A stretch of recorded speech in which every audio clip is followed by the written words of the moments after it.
বাংলাদেশের যতগুলো ভণ্ডপীর আছে তার ভিতরে একজন হলো উজানি ভণ্ডপীর, আট্রসি ভণ্ডপীর। কথা বলে ঠিক না ঠিক? এরকম ভণ্ড আমার দেশে ঘরে ঘরে পাড়ায় পাড়ায় ছেয়ে গেছে। হ্যাঁ, তরিকাত ফেডারেশন, জি তরিকাত ফেডারেশন, তরিকাত ফেডারেশনের কারণেই বড় হুজুর এখন ছেলে। এগুলো আমরা ভণ্ড পীর বলে মনে করি। কথা বলেন ঠিক না বেঠিক? এদের সবক নেওয়া যাবে না, এদের সোহবাতে যাওয়া যাবে না। এদের কাছে গেলে ইমানদার লোক কি হয়ে যাবে? বেঈমান হয়ে যাবে। কোন বাধ্য হয়ে জালেমের জন্য দোয়া করাই লাগবে না, দোয়া বাঁচার লাইন নাই। আমাদের কই রকম বাধ্য করে দোয়া করানো হচ্ছে। হুজুর দোয়া করেন, দোয়া না করলে বলো খবর আছে। অনেক হুজুরা দোয়া করতেছে, দোয়া করে আর কয় অন্তরের খবর তো আল্লাহই ভালো জানে।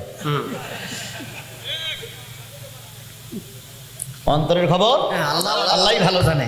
বাহ্যিক দোয়া করে যাচ্ছে, আল্লাহ অমুকে পাস করে দাও, অমুকের আল্লাহ ক্ষমতায় বসে থাকার তৌফিক দাও, আল্লাহ অমুক ক্ষমতায় থাকলে অনেক কিছু হবে, আল্লাহ অমুক ক্ষমতা দিলে এই হবে সেই হবে।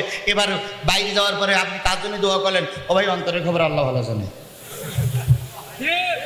এই দেশে আছে, এই উপজেলায় আছে। কথা বলেন ঠিক না ঠিক? যদি না থাকতো জীবনে ওই মিথ্যাবাদীরা বড় চেয়ার পেত না। কেবল পারল না জিহাদিস, ঘাড় মটকাইও রিমান্ডে নিয়েও মাসের পর মাস বছরের পর বছর জেল খাটিয়েও আল্লামা সাইদিকে জব্দ করতে পারেনি, আমির হামজারে জব্দ করতে পারেনি। জিহাদির পিছনে লেগে আছে বহু দিন ধরে। গাড়ি দেব, বাড়ি দেব, যা চান তাই দেব। মঞ্চ আমাদের বিরুদ্ধে কথা বলতে পারবেন না, কিচ্ছু করতে পারোনি। আর যে কদিন আমি জাতির কাছে দোয়া চাই, যে কদিন আল্লাহ পাক আমাকে বাঁচাই রাখে, কয়দিন রাখবে আমি জানি না। আজকেও হয় তাই। কথা বলছে কারা? কথা বলে কারা? কথা বলে কারা? বাবা সাইলেন্ট।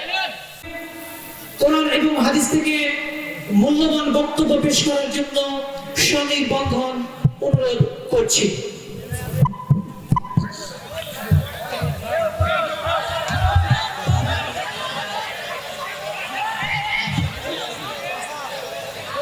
আসসালামু আলাইকুম ওয়া রাহমাতুল্লাহি ওয়া বারাকাতুহু। নাহমাদুহু ওয়া নাস্তাঈনুহু ওয়া নাস্তাগফিরুহু ওয়া নাউযু বিল্লাহি মিন শুরুরি আনফুসিনা ওয়া মিন সাইয়্যাতি আ'মালিনা। من يهده الله فلا مضل له ومن يضلله فلا هادي له ونشهد أن لا إله إلا الله وحده لا شريك له الذي أرسله بالحق بشيرا ونذيرا وداعيا إلى الله بإذنه وسراجا منيرا فقد قال الله تعالى في كلامه المجيد وفرقانه الحميد.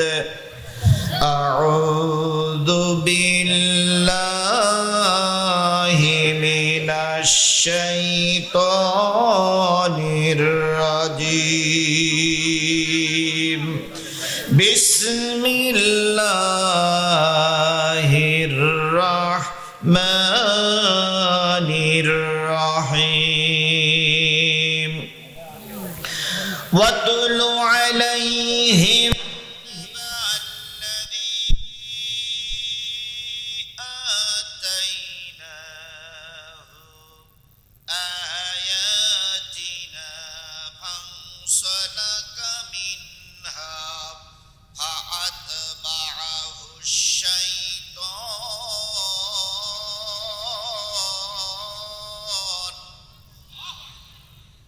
فكان من الغالبين.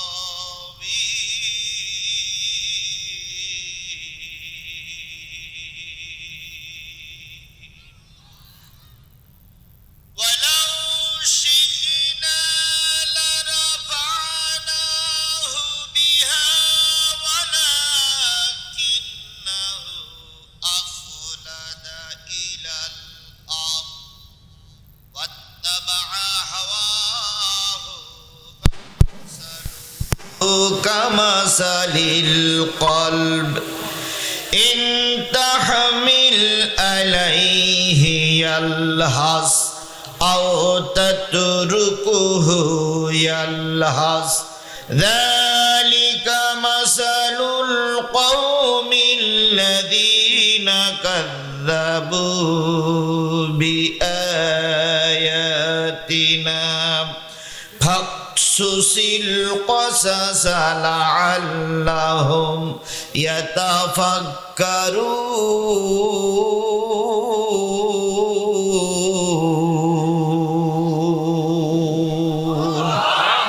صدق الله المولانا العظيم إن الله وملائكته يصلون على النبي يا أيها الذين آمنوا صلوا عليه وسلموا تسليما اللهم صل على محمد وعلى آل محمد كما صليت على إبراهيم وعلى آل إبراهيم إنك حميد مجيد اللهم بارك على محمد وعلى آل محمد كما باركت على إبراهيم وعلى آل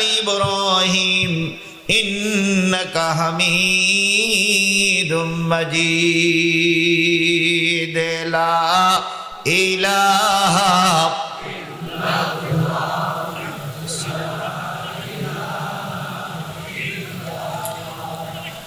لا إله لا إله لا إله إلا الله محمد رسول الله لا إله لا إله لا إله إلا الله মুহাম্মাদুর সকলে জবান খুলে একসাথে এক বাক্যে বলছি সাল্লাল্লাহু আলাইহি ওয়াসাল্লাম। বগুড়া জেলার শিবগঞ্জ উপজেলার মাঝিহট্ট কুলতলি আনোয়ারুল উলুম কওমি হাফিজিয়া নুরানি মাদ্রাসার উদ্যোগে অনুষ্ঠিত হচ্ছে ২৭তম একদিন ব্যাপী তাফসিরুল কোরআন মাহফিল। 22 জানুয়ারি 2024 8ই মাঘ 1430 রস সোমবার। আজকের এই মাহফিলের সম্মানিত সভাপতি, মাহফিলের উপদেষ্টা সভাপতি জনাব আব্দুস সোবহান মণ্ডল, অবসরপ্রাপ্ত উপপরিচালক 20, মাহফিলের সভাপতি হিসেবে উপস্থিত জনাব আলহাজ মোহাম্মদ ইদ্রিস আলী ফকির মাঝিহট্ট, সহসভাপতি আলহাজ মোহাম্মদ বাবলু মণ্ডল বিশিষ্ট ব্যবসায়ী মাঝিহট্ট। আজকের এই মাহফিলের সম্মানিত প্রধান অতিথি জনাব মোহাম্মদ ফিরোজ আহমেদ রিজু, চেয়ারম্যান শিবগঞ্জ উপজেলা পরিষদ। বরণ্য অতিথি জনাব সাইফুল ইসলাম শাহিনুর, ভারপ্রাপ্ত চেয়ারম্যান 5 নম্বর মাঝিহট্ট ইউনিয়ন পরিষদ ও সকল মেম্বার সদস্যগণ, জনাব হারুনান রশিদ, জনাব মোহাম্মদ গোলজার হোসেন সহ আজকের এই মাহফিলের দাওয়াতি অতিথিবৃন্দ, বরণ্য অতিথিবৃন্দ, বিশেষ অতিথিবৃন্দ। আলোচনা করে ধন্য করেছেন বিশিষ্ট ইসলামী চিন্তাবিদ, তরুণ উদীয়মান বক্তা, সুললিত কণ্ঠের অধিকারী, আপনাদের এই এলাকার কৃতি সন্তান আমার প্রিয় ছোট ভাই হযরত মাওলানা মাকসুদ আল মাসউদ আজমি খতিব, চাঁদপাড়া সেন্ট্রাল শাহী জামে মসজিদ, উত্তর ঢাকা, আলোচনা করেছেন কারি মাওলানা মোহাম্মদ রফিকুল ইসলাম, মহতামিম কুলতলি আনোয়ারুল উলুম কওমি হাফিজিয়া ও নুরানিয়া মাদ্রাসা সহ মঞ্চ ভূমিষ্ঠ গর্বিত মায়ের গর্বিত সন্তান শ্রদ্ধেয় ওলামায়ে হযরত, বগুড়া জেলার পার্শ্ববর্তী জয়পুরহাট জেলা, দিনাজপুর জেলা, গাইবান্ধা জেলা এবং নওগাঁ জেলা থেকে আগত দিনদার পরেশগার মুত্তাকি মুসলমান ভাই ও বন্ধুগণ, পদ্মায় অবস্থানরত শ্রদ্ধাশীলা মা ও বোনেরা, সুপ্রিয় সাংবাদিক বন্ধুগণ, প্রশাসনের ভাইয়েরা, সকলকে নিয়ে আবারও সালাম বিনিময় করছি। আশা করছি সালামের জবাবটা সবাই মিলে জোরে সোরে দিবেন। আসসালামু আলাইকুম ওয়া রাহমাতুল্লাহি ওয়া বারাকাতুহু। শুকরিয়া আদায় করছি সেই মালিকের, যে মালিক এই প্রচন্ড ঠান্ডার ভিতরে নিজের কর্মকে পিছনে রেখে পরিবারের কাছ থেকে বিদায় নিয়ে নিজের পকেটের টাকা খরচ করে এই খোলা মাঠে আপনাকে আমাকে কোরআনের জন্য আসার তৌফিক দান করেছেন। আমরা যারা এসেছি শুধুমাত্র কেবলমাত্র কোরআনের মহব্বতে এসেছি, কথা বলেন ঠিক না ঠিক? আমরা কোরআনকে ভালোবাসি।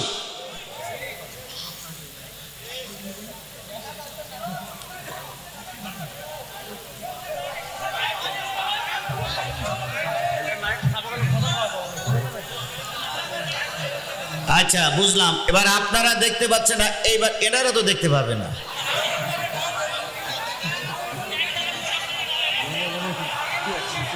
ইয়েস, হয়েছে।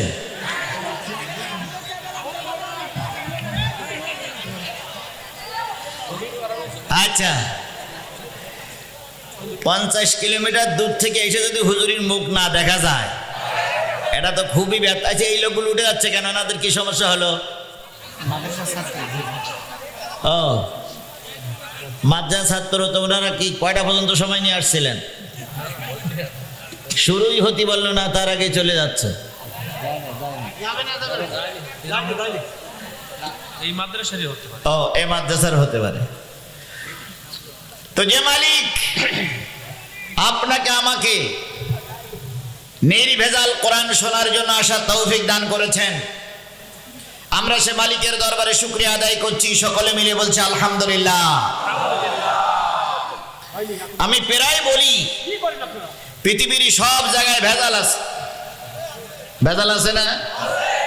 সব জায়গায় ভেজাল আছে। বাজার থেকে চাউল কিনে নিয়ে আসছেন, ভালো ভাত খাবেন, খুব দামি চাউল। কিছুদিন পরে দেখা গেল একটা পাথর 2 দাঁতের মাঝখানে পড়েছে, দাঁত একটা নড়ে গেল অথবা ভেঙে গেল। তাহলে বোঝা গেল ভালো চাউলের ভিতরে কি আছে? ভেজাল আছে। শীতকালে নারকেল তেল জমে যায়, এটাই হলো তার ধর্ম। সরিষার তেল চেয়ে থাকে, এটাই তার ধর্ম, কথা ঠিক না ঠিক? কিন্তু দুর্ভাগ্যবশত এখন দেখা যায় যে নারকেল তেল চেয়ে থাকে আর সরিষার তেল জমে যায়। তার মানে বোঝা গেল ওই তেলের ভিতরে কি হয়েছে? ভেজাল ঢুকেছে। এরপরে বাজার থেকে বিষ কিনে নিয়ে আসছেন, খেয়ে মারা যাবে। স্ত্রীর সঙ্গে বনবনা হচ্ছে না, তাই খেয়ে মারা যাবেন বলে বিষ কিনে নিয়ে আসছেন। রাতে খাওয়া দাওয়া করে বিষ সব খেয়েছেন, সকালবেলা দেখতেছেন ওই বেঁচেই আছে। তাহলে বিষের ভিতরে কি ঢুকেছে? ভেজাল ঢুকেছে। আগের ইমামগুলো হক কথা বলতো,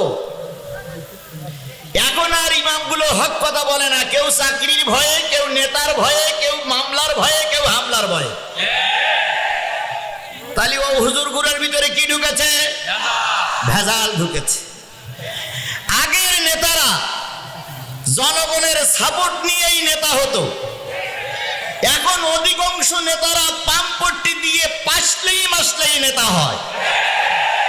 সব নেতা না বলে এখনো সঠিক নেতা আছে, সঠিক ইমাম আছে, সঠিক চাইল আছে, সবকিছু চাইল আছে, কিন্তু ওর ভিতরে আবার কি ঢুকেছে? ভেজাল ঢুকেছে। এবার আসুন, আমরা আসছি কোরআন শোনার জন্য, হাদিস শোনার জন্য। কথা বলেন ঠিক না বেঠিক? হাদিসের ভিতরে ভেজাল আছে না নাই? হাদিসের ভিতরে ভেজাল আছে না নাই? আছে, আছে। তা না হলে কেউ কেউ বলে এটা সহিহ হাদিস। তাহলে সহিহ হাদিস যদি থাকে তাহলে ভেজাল হাদিস আছে। ভালো নেতা যদি থাকে তাহলে ভেজাল নেতা আছে। তাহলে সব কিছুর ভিতরে ভেজাল আছে। কথা বলেন ঠিক না বেঠিক? কেবলমাত্র শুধুমাত্র একটা জিনিসের ভিতরে ভেজাল নাই, সেই জিনিসটার নাম কি? আরো জোরে বলেন, সেই জিনিসটার নাম কি? পৃথিবীতে সব জায়গায় ভেজাল আছে, কেবল কোরআনের ভিতরে ভেজাল কেন নাই? আল্লাহ রাব্বুল আলামিন বলতেছেন, জালিকাল কিতাবু লা রাইবা ফীহি।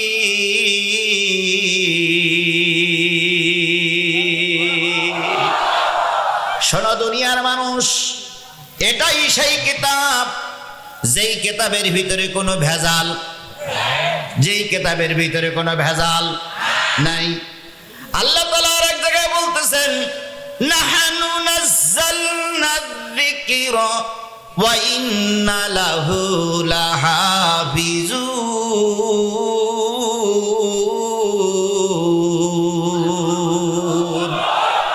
পৃথিবীর সব জায়গায় ভেজাল হলো, কোরআনে কেন ভেজাল ঢুকলো না?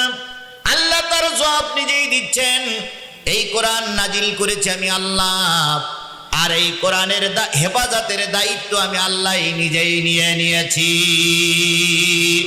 তাহলে আল্লাহ যে জিনিসগুলো নেয় সেগুলোর ভিতরে ভেজাল থাকে না। কথা বলেন ঠিক না বেঠিক? জন্মের পরের থেকে দেখতেছি রাত দিন ভেজাল আছে। জন্মের পরের থেকে দেখতেছি রাত দিন ঠিক মতন হয়, এর ভিতরে ভেজাল আছে।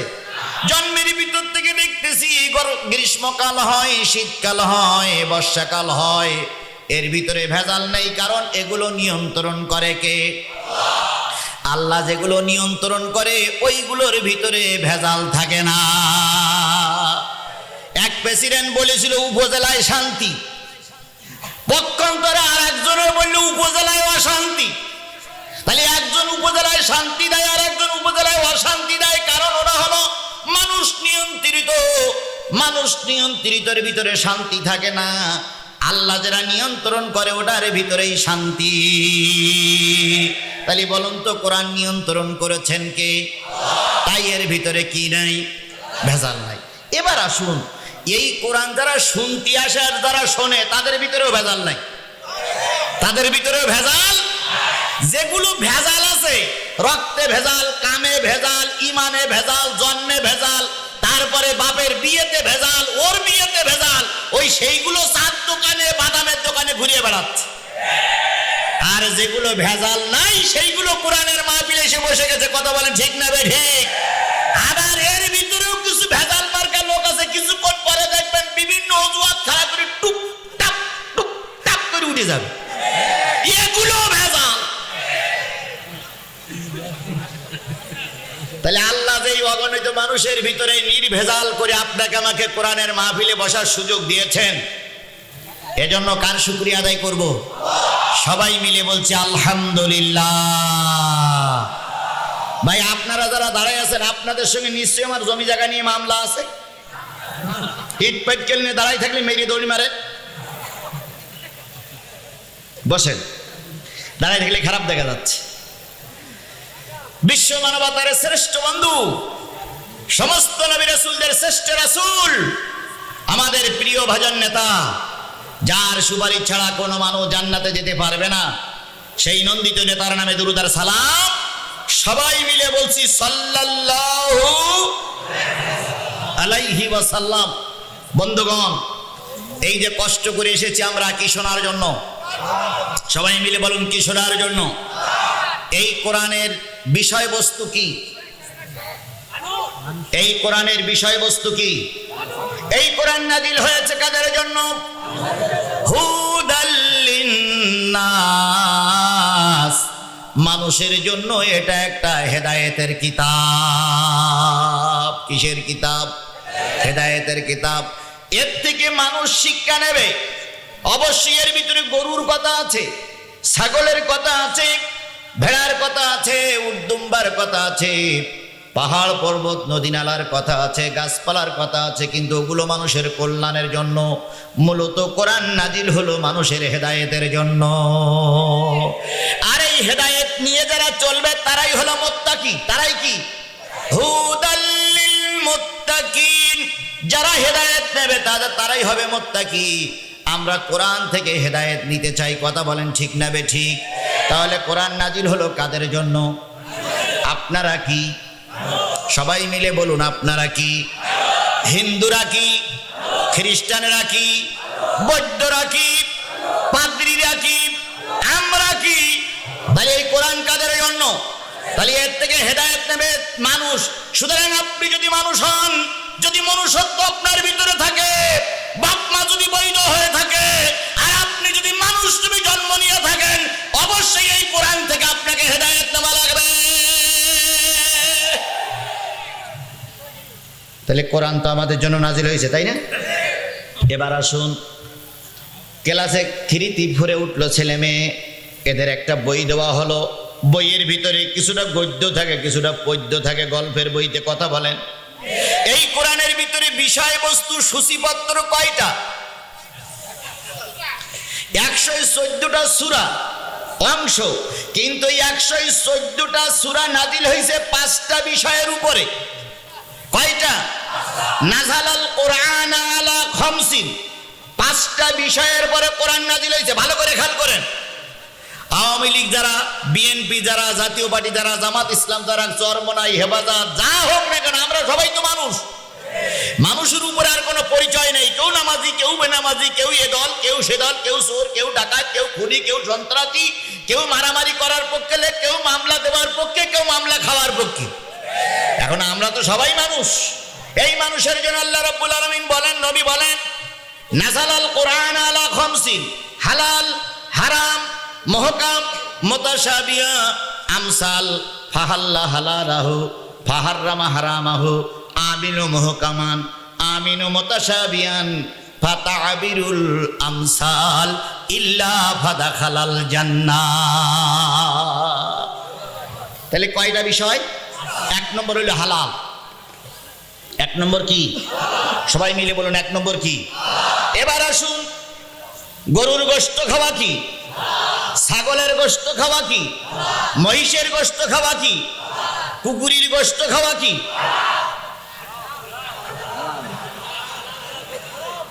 হারাম।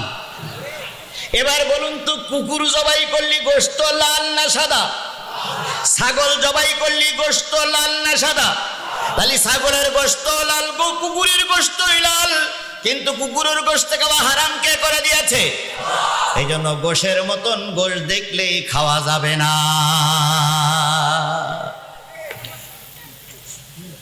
বিয়ে করলেও সন্তান হয়, না করলেও সন্তান হয়,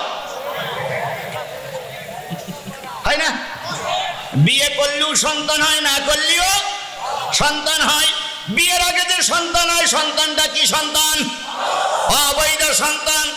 অথচ বিয়ে করার পরে যে পদ্ধতি অবলম্বন করতে হয়, বিয়ে না করার আগে ওই একই পদ্ধতিতে সন্তান হলো, কিন্তু মাঝখানে একটা পদ্ধতি বাদ দেওয়ার কারণে ওই সন্তানটা কি সন্তান হলো? অবৈধ যার সন্তান হলো। ঠিক তদ্রূপ নেতারা 2 পাশে বসা, নেতা নির্বাচন করলে কোন নেতা বৈধ হয়, কোন নেতা অবৈধ হয়। সুষ্ঠু নির্বাচন এবং সুষ্ঠু পদ্ধতি মেনে যে নেতা হয়, ওই নেতা হয় বৈধ, আর অন্য পন্থায় যারা আসে, ও নেতা হয় অবৈধ।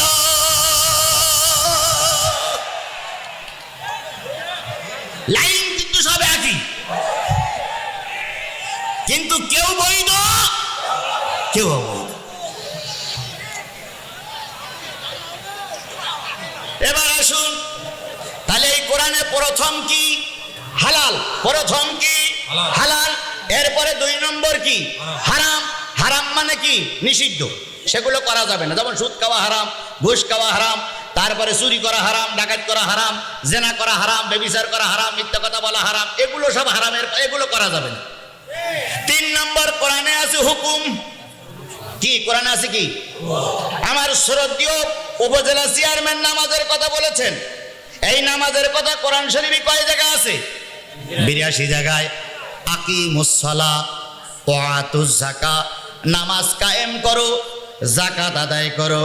আমার শ্রদ্ধেয় উপজেলা চেয়ারম্যান সাহেবের সঙ্গে আমি একমত, পরিবার আগে ঠিক করেন। কিন্তু এখন দুঃখের বিষয়, আমার বড় ছেলেটারে যদি নামাজের জন্য তাগিদ দেই আর ওই ছেলে যদি উপজেলায় যেয়ে কেস করে, তাহলে বাপ জেল খাটবে, ছেলের কিছুই হবে না। অবশ্যই আল্লাহ রাসূল বলেছেন, মুরু আওলাদুকুম বিসসালাতি ওয়া হুম আবনাউ 7 সিনিনা ওয়াদরিবুহুম আলাইহিম ওয়া হুম আবনাউ 10 সিনিনা ওয়া ফাররিকু বাইনাহুম ফিল মাদাজি। সন্তানের বয়স যখন 7 বছর হবে নামাজের জন্য উপদেশ দাও, ওই সন্তানের বয়স যখন 10 বছর হবে যদি নামাজ না পড়ে পিটাও। সংসার আলাদা করে দাও, সংসার থেকে বের করে দাও। এটা হলো হাদিস কোরআনের নির্দেশ। কিন্তু যে দেশে আমরা এখন বসবাস করছি, অত্যন্ত দুঃখ বা পরিতাপের বিষয়, জেনাকারীরা ঘুরে বেড়ায় আর ভালো ভালো আলেমগুলো জেল খেটে মরে। জেনা করে ধরা পড়ে সে ব্যক্তি নির্বাচন করতে পারে, আর বৈধ বউ নিয়ে রিসোর্টে গিয়ে বছরের পর বছর জেল খাটা লাগে। এটা আমার দেশ, এর নাম বাংলাদেশ।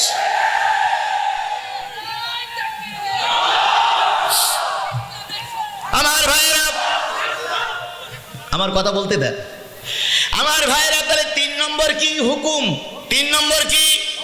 ওয়াকাতাবনা আলাইহিম ফিহা আন্নান নাফসা বিন-নাফসি ওয়াল আইনা বিল-আইনি ওয়াল আনফা বিল-আনফি ওয়াল উযুনা বিল-উযুনি ওয়াস-সিন্না বিস-সিন্নি ওয়াল জুরুহা কিসাস। আল্লাহ রাব্বুল আলামিন বলেন, কোরআনে হুকুম করলাম, হত্যার বিনিময়ে হত্যা করো, নাকের বিনিময়ে নাক নাও, কানের বিনিময়ে কান নাও, চোখের বিনিময়ে চোখ নাও, দাঁতের বিনিময়ে দাঁত নাও, আঘাতের বিনিময়ে আঘাত করো। এটা কোরআনের হুকুম। নামাজ পড়া হুকুম, রোজা রাখা হুকুম, পর্দা করা হুকুম, শরীয়তের হুকুম মাইনে চলা, এগুলো হলো হুকুম। কয় নম্বর গেল? 3 নম্বর। 4 নম্বর কিছু মুতাশাবিহার আয়াত আছে। আলিফ লাম মিম কাফ হা ইয়া আইন সাদ নুন ইয়াসিন, এগুলো মুতাশাবিহার আয়াত। এগুলোর পর ঈমান আনো, ঘাটাঘাটি করার দরকার নেই। 5 নম্বর হলো মেসাল। মেসাল মানে কি? কাহিনী। মেসাল মানে উদাহরণ, কাহিনী। মেসাল মানে উদাহরণ, কাহিনী। আজকে আমি উদাহরণের কাহিনীর কথা একটা বলবো। সূরা আরাফের 175, 76, 77, 78 3টা আয়াত। একটা মুসা আলাইহিস সালামের জীবনের একটা ঘটনা এখানে আল্লাহ পাক কোরআনে বলেছে, ওটা আমি বলবো ইনশাআল্লাহ। এই জন্য কোরআনের ভিতরে কাহিনী আছে। আদম আলাইহিস সালামের কাহিনী আছে না নাই? আদমের কাহিনী যেখানে আছে সেখানে কার কথা আছে? ইবলিসের কথা আছে। মুসার কথা আছে না নাই? মুসার কথা যেখানে আছে সেখানে কার কথা আছে? ফিরাউনের কথা আছে। আচ্ছা, ইব্রাহিম আলাইহিস সালামের কথা আছে না নাই? ইব্রাহিমের কথা যেখানে আছে সেখানে কার কথা আছে? নমরুদের কথা আছে। মুহাম্মদ সাল্লাল্লাহু আলাইহি সাল্লামের কথা আছে না নাই? মুহাম্মাদের কথা যেখানে আছে সেখানে আবু জেহেল আছে, আবু লাহাব আছে। তাহলে যেখানে ভালো লোক আছে সেখানেই খারাপ লোক আছে। কথা বলেন ঠিক না ঠিক? আজও সমাজে ভালো লোক আছে, ফিরাউন মার্কা লোক আছে। ভালো লোকের কথা শুনলে আনন্দ লাগে, ফিরাউনের কথা শুনলে দিলে এত আগুন জ্বলে কেন? তাহলে নাজিল হলো কয় বিষয়ের উপরে? হালাল, হারাম, হুকুম, ছন্দ আর হলো কাহিনী। তাহলে এই 5টা বিষয় কোরআনে আছে। কথা বলেন ঠিক না ঠিক? এবার এই কোরআন যে নাজিল হয়েছে আমাদের উপরে, আমাদের কাছে কোরআন দাবি করে কয়টা? এটা 5টা বিষয়, 5টা এর ভিতরে সূচিপত্র। আর কোরআন আমাদের কাছে দাবি করে হলো 6টা। কোরআন আমাদের কাছে দাবি করে কয়টা? 1 নম্বর কোরআনের দাবি হলো আমাকে পড়ো। 1 নম্বর দাবি কি? কোরআন শরীফের প্রথম আয়াত নাজিল হলো কি? ইকরা। ইকরা মানে কি? পড়ো, পড়ো। আচ্ছা বলুন তো, এই হাফিজি মাদ্রাসাটা কি পড়ানো হয় না শুধু বানাই রাখছে? সত্যি সত্যি পড়ানো হয়? এখানে কি হাফিজি মাদ্রাসা আছে? তাহলে কোরআনের প্রথম কথা কি? পড়ো, পড়ো, পড়ো। ইকরা বিসমি রাব্বিকাল্লাযী খালাক। পড়ো তোমার সেই রবের নামে যিনি তোমাকে জমাট বাঁধা রক্ত থেকে তৈরি করেছেন, সৃষ্টি করেছেন। পড়ো, শুধু পড়ো, যে পড়ে সেই বড়। জানার জন্যে পড়ো, মানার জন্যে পড়ো, পড়ো শুধুই পড়ো, পড়ো শুধুই পড়ো, যে পড়ে সেই বড়। তাহলে কোরআনের প্রথম দাবি হলো পড়ো। ভাই 10 মিনিট বসেন, আমি শুরু করি না ভাই, যেহেতু ব্যস্ত এখন কালেকশন বলতো জেইদার ভাই ছুটি, কারণ সামনে উনি প্রার্থী আর আমাদের যিনি ঘোষক তিনি বলেছেন ভাই গরিব মাদ্রাসাতে খেয়াল করেন। এখন বড় দাদা যদি চলে যায় খেয়াল করবে কোথার থেকে, ভাইয়ের কাছ থেকে 5 মিনিট সময় নিচ্ছি। বন্ধুগণ, তাহলে কোরআন শরীফের প্রথম দাবি কি? পড়ো। 2 নম্বর দাবি হলো বুঝিয়ে বুঝিয়ে পড়ো। কি করে পড়ো? বুঝে পড়া না বুঝে পড়া কি এক? যদি আমরা সবাই বুঝে পড়তাম তাহলে এ কথা বলতাম না লাকুম দীনুকুম ওয়ালিয়া দিন, বুখারীর আয়াত, বুখারীর হাদিস। যদি আমরা কোরআন বুঝতাম তাহলে এ কথা বলতাম না, সিয়াসেত হাদিস পড়ে আমরা কমল দৌড়াইয়ে নাচ দিতে পারতাম না। একজন এমপি সাহেব বলেছিলেন আমি সিয়াসেত হাদিস সব পড়েছি।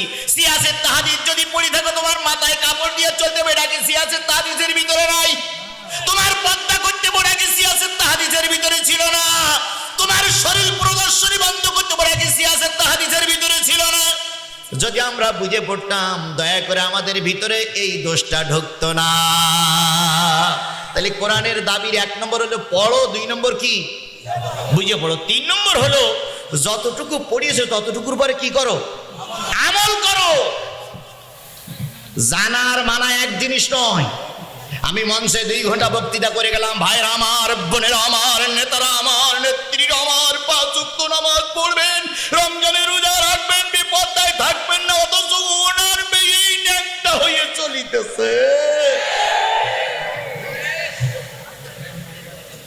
তাহলে শুধু পড়লে হবে না, জানলে হবে না, কি করতে হবে? মানতে হবে। 3 নম্বর। 4 নম্বর, তুমি পড়েছো, বুঝেছো, মেনেছো, এখন নিজে কুআনফুসিকুম আহলিকুম নারা, নিজে জাহান্নামের আগুন থেকে বাঁচতে হবে না, আহাল পরিজন বর্গকে বাঁচাও। এই জন্য দাওয়াতি কাজ চালু করে দাও। দাওয়াত দেওয়া হলো কোরআনের 4 নম্বর দাবি। কথা বলেন ঠিক না বেঠিক? দাওয়াত দেওয়া কোরআনের 4 নম্বর দাবি যদি হয়, আজকে একদল আলেমেরা দাওয়াত দিচ্ছে আর কিছু কিছু মানুষ সেই দাওয়াতি কাজটা ভণ্ডুল করতেছে। কথা বলেন ঠিক না বেঠিক? যাদের ইন্ধনে, যাদের ফোনে, যাদের সহযোগিতায় কোরআনের মাহফিল বন্ধ হয়, এরা নিঃসন্দেহ কোরআনের শত্রু। গত কয়েকদিন আগে এই শিবগঞ্জ আমার একটা মাহফিল ছিল, আমি মাহফিলের পাশেই ছিলাম, অথচ আমাকে উঠতে দেওয়া হয়নি। যাদের ফোনে, যাদের ইন্ধনে ওই মাহফিল বন্ধ হয়েছে, তিনি যত বড় নেতা হন, কিয়ামতের দিন আল্লাহর দরবারে আপনার বিরুদ্ধে নালিশ করব, আল্লাহর কাছে বিচার দেব। আল্লাহ এরা যতই ভালো কথা বলুক, এরা কোরআনের দুশমন, এরা কোরআনের পক্ষে নয়, এরা কোরআনের বিপক্ষে।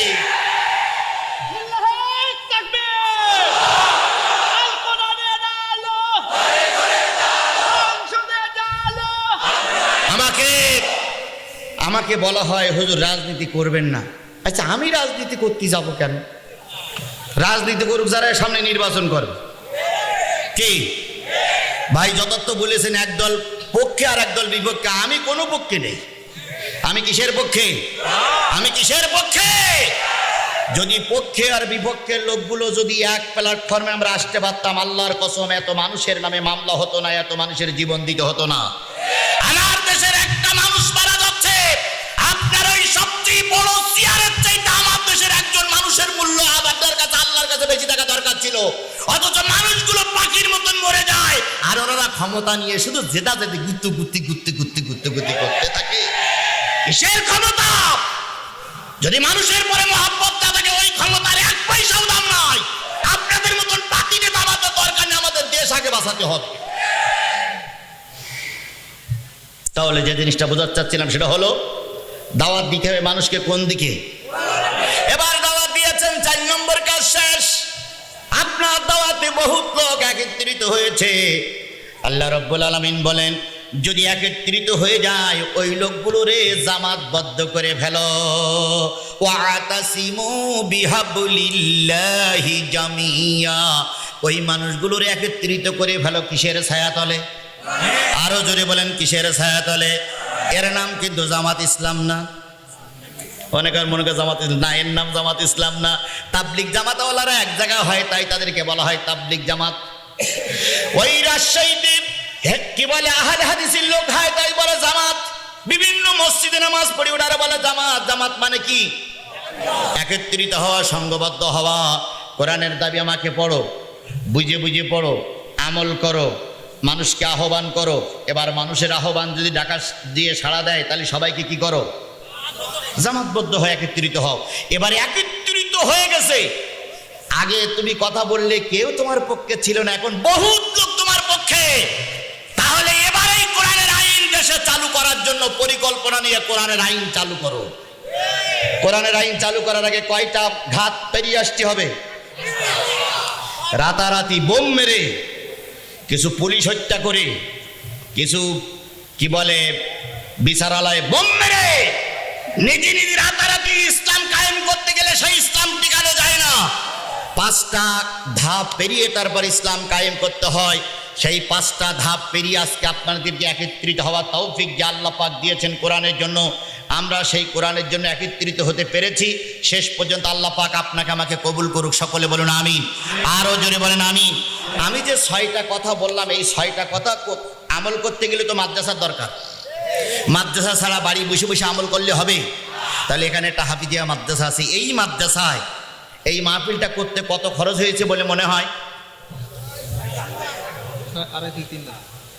কর্তৃপক্ষ বলতেছে 2.5 থেকে 3 লাখ। আচ্ছা, আমাদের দেশে যদি দুর্গাপূজা হয়, দুর্গাপূজায় সরকার সাহায্য করে না করে না? করে। আচ্ছা, আমাদের দেশে কোনো ঈদগায় ঈদের নামাজে সরকার কি সাহায্য করে? কেন করে না?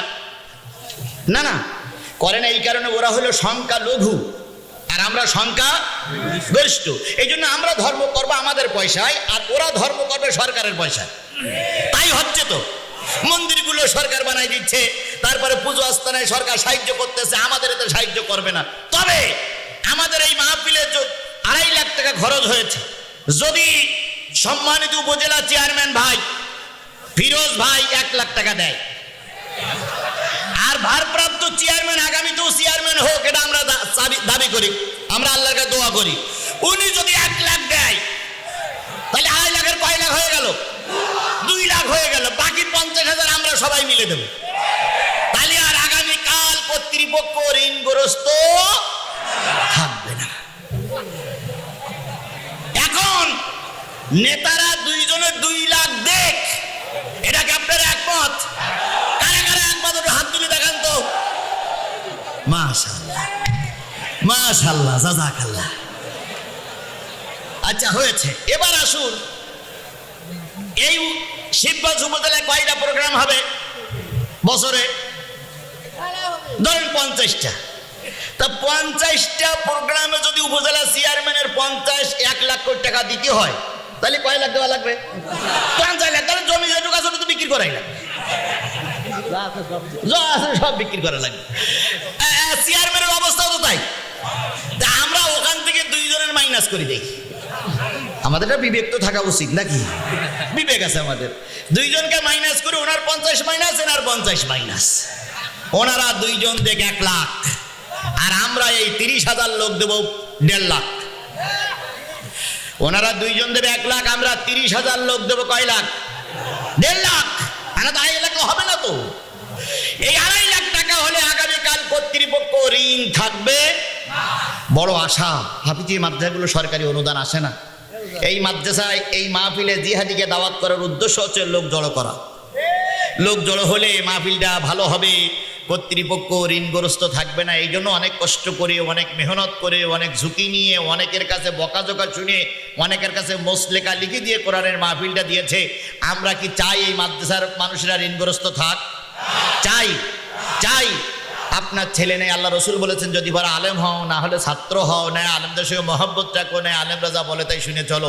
মেহেরবানি করে আজকে আমার ওই আজমি ভাই বললেন যে হুজুর ভাই আপনি অন্য জায়গায় 10 টাকা চান, 20 টাকা চান, আজকে 50 টাকা চাবেন, কারণ মাদ্রাসাটা খুব অবহেলিত।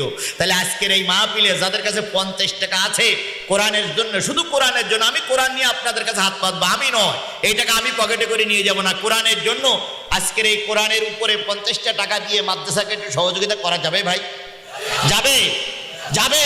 আচ্ছা, কাদের পকেটে টাকা আছে তারা একটু হাত তোলেন তো। 2 টাকার থেকে শুরু করে বড় টাকা যা থাক, যাদের পকেটে টাকা আছে তারা একটু হাত তোলেন তো। 2-1 খুব চালাক, আমার অনেক মাহফিল শুনেছে, এরা চিন্তা করতে আমি হাত তুলি আবার কোন বিপদে পড়তে। আরে বাবা, আপনার টাকা না দিলে তো আমি জোর করে নিতে পারবো না। আচ্ছা, এই হাতগুলো পকেটে ঢুকাতে হবে, 50 টাকায় 100 টাকা দিতে হবে। যদি না পারেন তাহলে সেই 20 টাকা দেন, 10 টাকা দেন, তবু কেউ মাহরুম করবো না। আমিও হাত দিচ্ছি, আপনারাও হাত দেন, সবাই হাত দেন, দেন সবাই হাত দেন, দেন সবাই হাত দেন, সবাই হাত দেন, দেন সবাই হাত দেন। ব্যাগ পরে আগে হাত দেন তো, একটা ব্যাগ নিয়ে কেউ যাবেন, আমি একাই কালেকশন করবো আজকে যতক্ষণ লাগে। টাকা নাও, তাই যদি সারা রাত আমার কালেকশন করতে, সারা রাত কালেকশন করবো, তবুও আগে টাকা তোলা, সারা রাত ওয়াজ হবে। হ্যাঁ, আচ্ছা, কারা কারা বাইর করেছেন হাত তোলেন তো, কারা কারা বাইর করেছেন ভাই? 2 টাকা থাকলেও বাইর করতে হবে, 2 টাকা থাকলে কোরআনের মাপে শুনতে টাকা দেওয়া লাগবে, টাকা না দিলে ওয়াজ বন্ধ। বাস, এবার বের করে রাখেন, দেন। মঞ্চে যারা আছেন তারা বড় অঙ্কের দেন তো, মঞ্চে যারা আছেন বড় অঙ্কের দেন, যেহেতু আপনারা চেয়ারম্যান, চেয়ারের পরে বসে আছেন আপনারা, এই জন্য হচ্ছে চেয়ারম্যান। আয় আপনারা এখন দিয়ে নাকে বড় অঙ্কে নিয়ে নেই, দেন দেন দেন দেন সবাই দেন। আর আপনারা যারা আছেন, যারা চেয়ার, সবাই 500 টাকা দিলে অনেক টাকা হবে, হাত দেন। চেয়ারে বসে টাকা দেওয়া লাগবে, দেন দেন দেন সবাই দেন, সবাই দেন, সবাই দেন, সবাই দেন। দিতে হবে ভাই, দিতে হবে। এই মাদ্রাসায় শুধু ওয়াজ করলে হবে না, টাকা দেওয়া লাগবে। টাকা না দিলে এই প্রতিষ্ঠানটা টেকবে না, প্রতিষ্ঠান টিকায় রাখতে হবে। কান্নাকাটি করা যায় কিন্তু অর্থ দেওয়া যায় না। কান্নাকাটি অনেকেই করতে পারে, কান্দে কান্দে বুক ফুলে যেতে পারে, কিন্তু অর্থ কেউ দিতে চায় না। এই জন্য অর্থের মায়া বেশি। দয়া করে সকলকে অর্থ দিতে হবে। কি হলো, দেন, আপনারা যা আছে তাই দেন, সবাই বসে আছে, দিতে হবে তো, নতুবা তো নিচের লোক দেবে না। দেন। এই মাহফিলের কমিটির লোক কারা? আচ্ছা, এই উপরের শোনেন, এখন আর নাম্বার মারতে হবে না, নাম্বার মারার পর্ব শেষ। আপনারা যদি উপরের লোকের কাছে টাকা না নিতে না পারেন, তাহলে এই লোকগুলোর চেয়ারে বসাই দিতেন, নিচে বসাইলে ভালো ছিল। উপরের লোক যদি টাকা না দেয় তাহলে নিচে বসুক, কারণ এত সম্মান দিয়ে যদি সম্মানের কোনো কাজ না হয়, তাহলে সম্মান দিয়ে তো আমরা কি করব? কোরআনের মাহফিলে সম্মান দিলাম, ইজ্জত দিলাম, বড় অঙ্কের একটু কিছু নেওয়ার জন্য যদি না দেন, তাহলে উপরে বসেন কেন, নিচে বসেন। এবার আপনারা দেন। এই ছেলেরা কই? ছেলেরা, হয় ছেলেরা কে যাবে? ছেলেরা দেন, দেন ভাই দেন, সবাই দেন। এই হুজুরে দেন না কেন? আপনারা দিতে হবে তো, আপনারা না দিলে লোক দেয়। দেন, হুজুর আগে দেন, হুজুর আগে দেন, হুজুর আগে দেন, যত হুজুর আছেন সবাই দেন। না না, বড় থেকে ছোট না, না দিলে আমরা জোর করে নিতে পারবো না। দেন, হুজুরা দেন, দেন দেন দেন, ওই যা আছে তাই দেন, ওইটা ওইটা ওইটা ওইটা যা আছে 100 টাকা আমি দিচ্ছি, দেন দেন ভাই দেন, ওই যা আছে তাই দেন। তো এখানে যে 50,000 দিতে হবে তা তো না, যা যা আছে তাই দেন, দেন দেন দেন দেন দেন।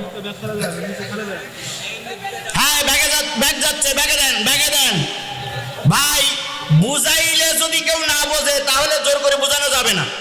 আমার সেইটা বড় বক্তা ছিল আল্লাহ রসুল। আল্লাহ রসুল বুঝাইছিল, আবু লাহাব বুঝিনি। আল্লাহ রসুল বুঝাইছিল, আবু জাহেল বুঝিনি। সুতরাং আমার সেইটা বেশি বুঝদার হতে তো বুঝাতে পারবো না। এই জন্য আমরা যদি বুঝে থাকি কোরআনের মাহফিলকে, মাদ্রাসাকে টিকায় রাখতে হবে, তাহলে পকেটের কষ্ট বঞ্চিতে পয়সা দিয়ে সহযোগিতা করতে হবে। যার যা আছে তাই দিয়ে সহযোগিতা করুন।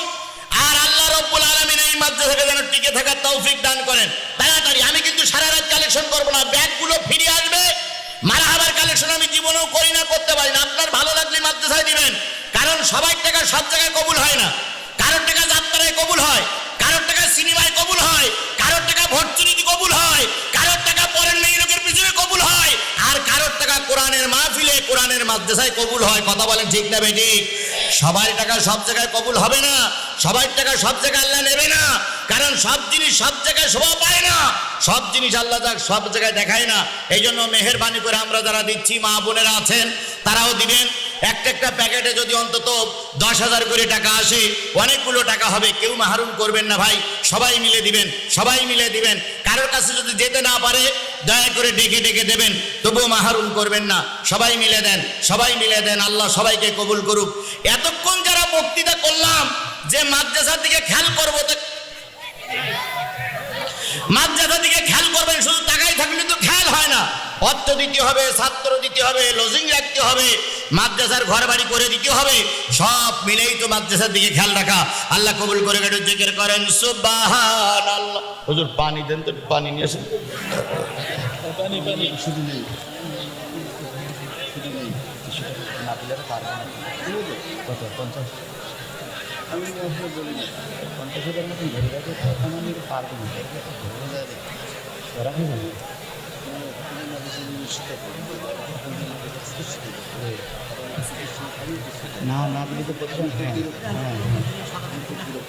এই উঠলেন কেন? কেন বসেন? ব্যাগগুলো চলে আসলে আমাদের পর্ব শুরু হবে।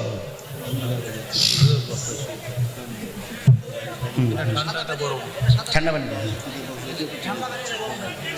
ও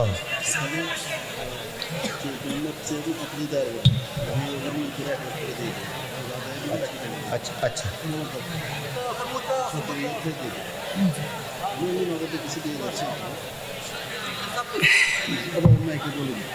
দরকার নেই। এটা জোরে তাকবীর, নারায়ে তাকবীর, লিল্লাহি তাকবীর। আল কোরআনের আলো, আল হাদিসের আলো, তোমার দুনিয়ার মুসলিম, লিল্লাহি তাকবীর। আমার বন্ধুগণ, দুই নেতার পক্ষ থেকে আমরা একটা আশ্বস্ত পেয়েছি। ওনারা বলতে নিষেধ করেছেন, তবে বড় অঙ্কের একটা টাকা আছে, আলহামদুলিল্লাহ বলেন। আর আমরা যারা দিতে পারি, এখনো 10,000 20,000 টাকা দেওয়ার মতন আপনার কমিটিতে কেউ নাই? ও ভাই, তাই এ যদি না বলেন তো সারা রাত ধরে কালেকশন করে আমি শুনবো কখন? সভাপতি, সেক্রেটারি, ক্যাশিয়ার তারা কই? সারা রাত ধরে কালেকশন করা যাবে না ভাই। মানুষ ওই জয়পুরহাটের 5 বিবির থেকে আসছে। 5 বিবির ভাইরা কারা আছেন? ওই দিনাজপুর থেকে আসছে, তারপরে ঘোড়াঘাট থেকে আসছে। এইসব লোকগুলো তো আসছে কোরআনের কথা শুনতে নাকি। সারা রাত যদি কালেকশন করি তাহলে তো হবে না। সভাপতি, সেক্রেটারি সাহেবের নামগুলো বলেন, লিখে দেন। আমি নাম ধরে ডাকবো কখন? এই নাম ধরে আপনি যারা যারা দেবে তাদের নাম বলে দেন। ভাই বলেন, ভাই বলেন, দুইজনেই বলেন, দুইজনেই বলেন। কি নাম? ইদ্রিস আলী। ও, আজকের এই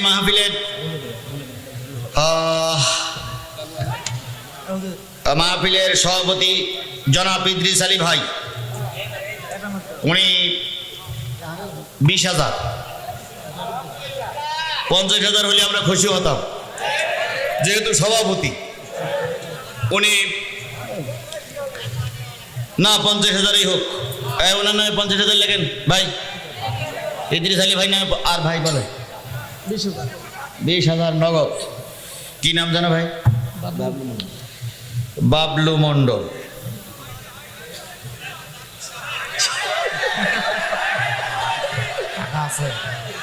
বাবলু মন্ডল কই? ইদ্রিস আলী, বাবলু মন্ডল জি।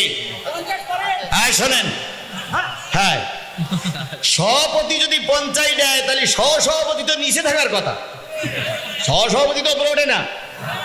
সভাপতি হলো 50, সহসভাপতি 40। এগুলো নিচে নামান, এখানে নিচে নামান। এখন উনি 40-তে 20,000 নগদ দিয়েছেন, আর 20,000 উনি নগদ বাকিতে দেবেন, উনি সম্মতি জ্ঞাপন করেছেন, আলহামদুলিল্লাহ। তাহলে ওদিকে লাখ টাকা পেয়েছে, আর দুইজনে মিলে প্রায় লাখের কাছাকাছি গেছে। তাহলে আর মাত্র 10,000 পুরি গেলি 3-4 লাখ পুড়িয়ে যায়, 4 জনে 2 লাখ পুড়িয়ে যায়। 10,000 টাকা দেওয়ার মতন আর একজন হবে না। ক্যাশিয়ার কই? কেশিয়ার এই যে আপনার 20,000, কেশিয়ারের কা 10,000। আমাদের মরিন্দর মধ্যে একটা আছে গুলজার হোসেন। গোলদার হোসেন কে? গোলদার হোসেন ভাই কয়? গোলদার হোসেন ভাই কয়? এটা কেটা? ও গোলদার আলম 50,000। ওরে বাপরে, আমি গোলদার আলম ভাই 50,000 টাকা। লিল্লাহে তাকবীর। মাশাআল্লাহ মাশাআল্লাহ। 10,000 5,000 কেউ দেওয়ার মতো থাকলে নাম লিখে রাখেন, আমি মাহফিলের পরেই সবগুলো বলে দোয়া করবো ইনশাল্লাহ ইনশাল্লাহ ইনশাল্লাহ। আল্লাহ কবুল করুক, আল্লাহ কবুল করুক। সকলে মিলে বলেন আমিন। আর দরকার আর যতগুলো আছে আপনার নাম দেন, আমি নাম পড়ে দেবো ইনশাল্লাহ। তবে কোনো অবস্থায় 12টার পরে যাব না। ওনারা বলেছেন যে ফজরের নামাজের কথা, গুরুত্বটা আমার কাছেও আছে। আল্লাহ কবুল করুক। আমি আজকে আপনাদের সামনে যে সূরা থেকে তেলাওয়াত করেছি, সূরাটার নাম কি বললাম? আরাফ। আরাফ শব্দের অর্থ হচ্ছে পরিচয়, মিলন, পরিচিতি, মিলন মেলা। প্রতিটা হাজিকে কোন জায়গায় যেতে হয় বলেন তো? আরাফাতের ময়দানে। এই আরাফাতের ময়দান একটা জাবালে রহমত বলে একটা পাহাড় আছে। ওই পাহাড়ের উপর একটা ছোট্ট খুঁটি আছে। আমি নিজের চোখে খুঁটির নিচে দাঁড়িয়ে 2 রাকাত নামাজ, নিজে উপস্থিত হয়ে খুঁটির নিচে দাঁড়িয়ে 2 রাকাত নামাজ পড়েছি। খুঁটিটার গায়ে চুমা খাওয়ার সুযোগ আল্লাহ পাক দিয়েছেন। এই জায়গাটার নাম হচ্ছে আরাফাত। কেন বলা হয়? আদম আলাইহিস সালামকে আল্লাহ পাক তৈরি করলেন, হাওয়াকেও আল্লাহ পাক তৈরি করলেন। তৈরি করার পরে বললেন জান্নাতের ভিতরে সব কিছু খাও, কিন্তু একটা জায়গায় যাবা না। সেটা হচ্ছে কি গাছ? গন্ধম গাছের তলে যেও না। আদম আলাইহিস সালাম যে কায়দায় হোক, ইচ্ছা করে হোক, ভুলে হোক, যে কায়দায় হোক, আমার আদি পিতাকে আমি দোষ দেব না। যে কায়দায় হোক, আদি পিতা গন্ধম গাছের ফল খাইলেন, পায়খানা পেশাব হয়ে গেল। দুই জায়গায় নামায় দেওয়া হলো। কতদিন কেঁদেছিলেন আল্লাহই ভালো জানে। কান্না শেষ হয়ে গেল। আল্লাহ রাব্বুল আলামিন তখন কোনো লঞ্চ ছিল না, স্টিমার ছিল না, জাহাজ ছিল না, উড়োজাহাজ ছিল না। 2 জন চলতে শুরু করলেন, আর 2 জনকে খুঁজতেছিলেন কে কাকে খুঁজে পেতে পারে। খুঁজতে খুঁজতে খুঁজতে খুঁজতে দীর্ঘদিন পর ওই আরাফাতের ময়দানে 2 জন একত্রিত হয়ে গেলেন। অন্ধকারের ভিতরে আদম আলাইহিস সালাম দেখতেছে একজন পানির উপর দিয়ে একজন মেয়ে লোক ভেসে আসতেছে, হেঁটে আসতেছে। আর হাওয়া বিবি দেখলেন একজন ব্যক্তি বসে আছে অথবা হেঁটে আসতেছে। 2 জন এক জায়গায় হয়ে গেল। 2 জন এক জায়গায় হয়ে এক জায়গায় কি বলে পরিচয় হয়ে গেল। ওই যেখানে 2 জন দীর্ঘদিন পর এক জায়গায় হয়েছিল, ওই জায়গাটার নাম আরবিতে বলা হয় কি? আরাফ বা পরিচয়। ওই পরিচয় জায়গায় দাঁড়িয়ে স্বামী স্ত্রী 2 জন দীর্ঘদিন পরে এক জায়গায় হয়ে শুকরানা স্বরূপ 2 রাকাত সালাত আদায় করেছিলেন। ওই 2 রাকাত সালাত উম্মতি মুহাম্মাদির জন্য ফরজ করে দিয়েছেন আল্লাহ। ওটাই হলো ফজরের ফরজ নামাজ। তাহলে সূরাটার নাম কি বললাম? আরাফ। 206টি আয়াত, মক্কায় অবতীর্ণ সূরা সময়ের ভিতরে একটা অন্যতম সূরা, মাক্কি সূরা। এই 206টি আয়াত, 24টা রুকু। 206টি আয়াতের ভিতর থেকে আমি তেলাওয়াত করেছি 175, 176, 177, 178। এখনো পড়া হয়নি, তবে পড়া হবে। এর মূল বিষয়বস্তু হলো নবীদের চাইতে পীর সাহেবদেরকে এখন সমাজে বেশি মূল্যায়ন করা হয়। আল্লাহ পাক তার উত্তর দিয়েছে। ভালো করে শোনো মানুষ, গোটা পৃথিবীর সব পীর সাহেব যদি এক হয়ে যায়, একজন ছোট নবীর সমকক্ষ হতে পারবে না। অথচ নবীদেরকে এখন কম মূল্য দেওয়া হয়, পীর সাহেবদেরকে বেশি মূল্য দেওয়া হয়। সেই সম্পর্কে আল্লাহর হুঁশিয়ারি বাণী, সেইটা আমি আজকে আপনাদের সামনে পড়ে শোনাচ্ছি। সেইটা বলে আল্লাহর হুঁশিয়ারি বাণী। আল্লাহ বলতেছেন, ওয়াতুলু আলাইহিম নাবাল্লাযী আতাইনাহু আয়াতিনা ফানসালাকা মিনহা ফাআতবাহুশ শাইতান ফাকানা মিনাল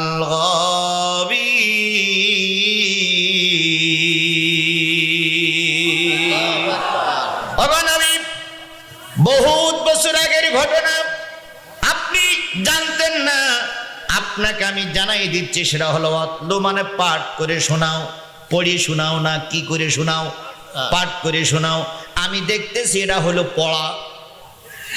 দেখি দেখে যে জিনিসটা বলা হয় সেটা কি? পড়া। আর শুনে যে জিনিসটা মানুষের কাছে বলা হয় সেই জিনিসটার নাম কি? পাঠ করা। আল্লাহ রাসূল পড়তে পারতেন না, কিন্তু কি করতে পারতেন? পাঠ করতে পারতেন।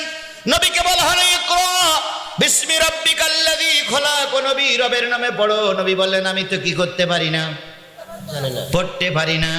আবার বললেন পড়ো, বললেন পড়তে পারি না। তারপরে কয়েকবার বলার পরে বললেন এবার পাঠ করো, আমি যা বলি তুমি মুখ দিয়ে তাই বলো। তাহলে একজনের কথা শুনিও হুবহু সেইটি বলার নাম কি? পাঠ করা। আল্লাহ রাব্বুল আলামিন বলতেছেন আমি পাঠ করে শোনাও সেই কাহিনী, সেই সংবাদ। নাবা মানে সংবাদ, নাবা মানে নবী, নবীর বহু বছর নাবা। নাবা মানে সংবাদ, সেই সংবাদ প্রচার করে দাও, পড়ে শোনাও।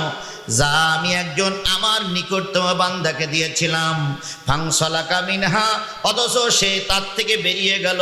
ফাত বাউ শয়তান, শয়তানের পদঙ্ক অনুসরণ করে।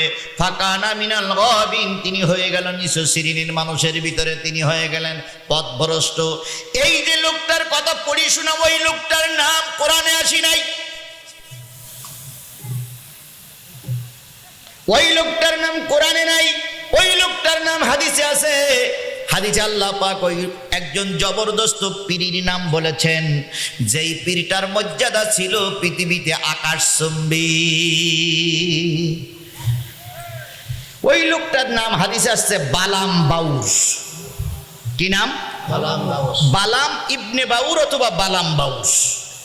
এই লোকটি হাদিস শরীফে পাওয়া যায়, ইতিহাসে পাওয়া যায়। এই লোকটাকে আল্লাহ পাক ইলমে মারফত দিয়েছিলেন, শরিয়ত দিয়েছিলেন, তরিকাত দিয়েছিলেন। এই লোকটাকে আল্লাহ পাক এত আধ্যাত্মিক জ্ঞান দিয়েছিলেন, তিনি ফজরের নামাজ পড়তেন এক জায়গায়, জোহরের নামাজ পড়তেন এক জায়গায়, আসরের নামাজ পড়তেন এক জায়গায়, মাগরিবের নামাজ পড়তেন এক জায়গায়, সন্ধ্যা হলে আবার মূল জায়গায় ফিরে আসতেন। তিনি দুনিয়ায় বসে আরশে আজিম থেকে খানা পাইতেন। সুবহানাল্লাহ বলবেন। তিনি নিজের হুজরা খানায় বসে জান্নাতের খানা পাইতেন। তিনি নিজের হুজরা খানায় বসে বসে আল্লাহর কাছে যা চাইতেন তাই পাইতেন। এত মর্যাদা দেওয়ার পর দুনিয়াদারি হওয়ার কারণে আল্লাহ পাক তাকে পথভ্রষ্ট করলো, মাটির ভিতরে মিশাই দিল। তার সম্মান প্রতিপত্তি কিছুই সমাজে থাকলো না। আজ আমরা একই জিনিস খেয়াল করতেছি, কিছু আল্লাহর ওলিরা পথভ্রষ্ট হওয়ার কারণে সমাজে নিন্দিত হয়ে গেছে। কথা বলেন ঠিক না ঠিক? তবে আবার কেউ কেউ ফিরেও আসছে, কেউ কেউ ফিরেও আসছে। কেউ কেউ বলেছিল একজনকে, উনি হলেন কওমি জননী, বলেছিল না কওমি জননী। কওমি জননী বলার পর আবার যখন হেফাজতের পরে মার হলো, তখন ওনারাই আবার বললেন কথাটা বলা ঠিক হয় নাই। আবার আমাদের দেশের একদল পীরিরা ওই এনাদের সাপোর্ট করত, কিন্তু কিছুদিন পরে এক বক্সিনি যখন দাঁত খুলে পড়ল, তখনই বুঝলো সাপোর্ট করা ঠিক হয়নি।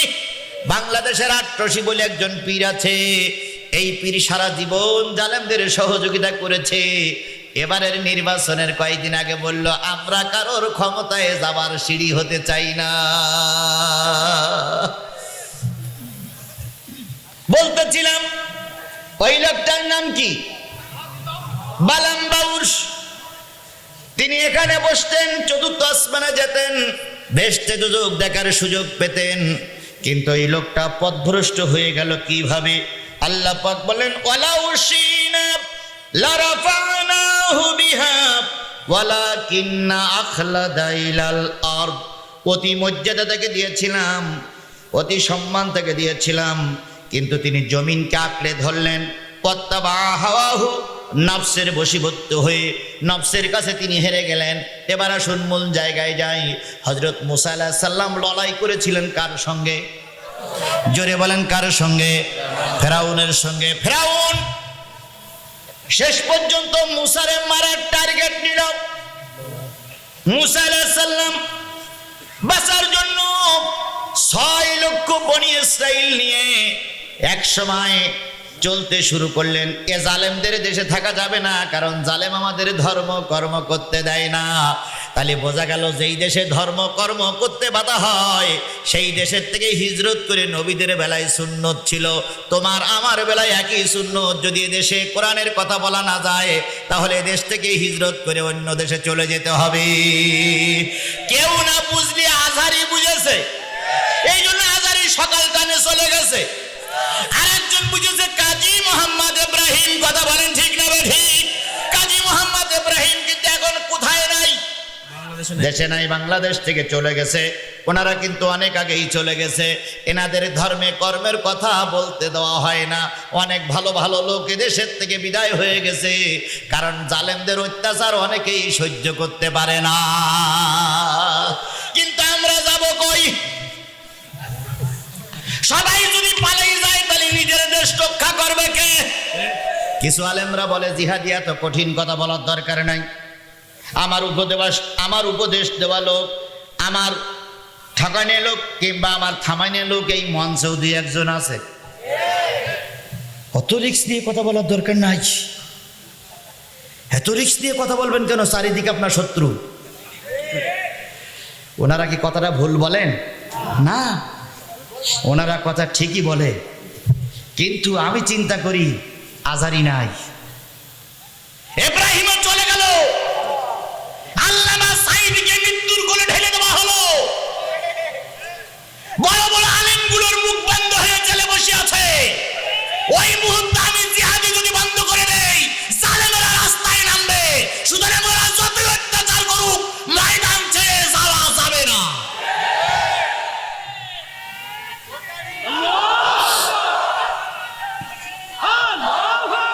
আধারে ভয় পেও না, আধারে ভয় পেও না, আলো আছে আড়ালে, জালিমেরা পালিয়ে যাবে তুমি উঠে দাঁড়ালে।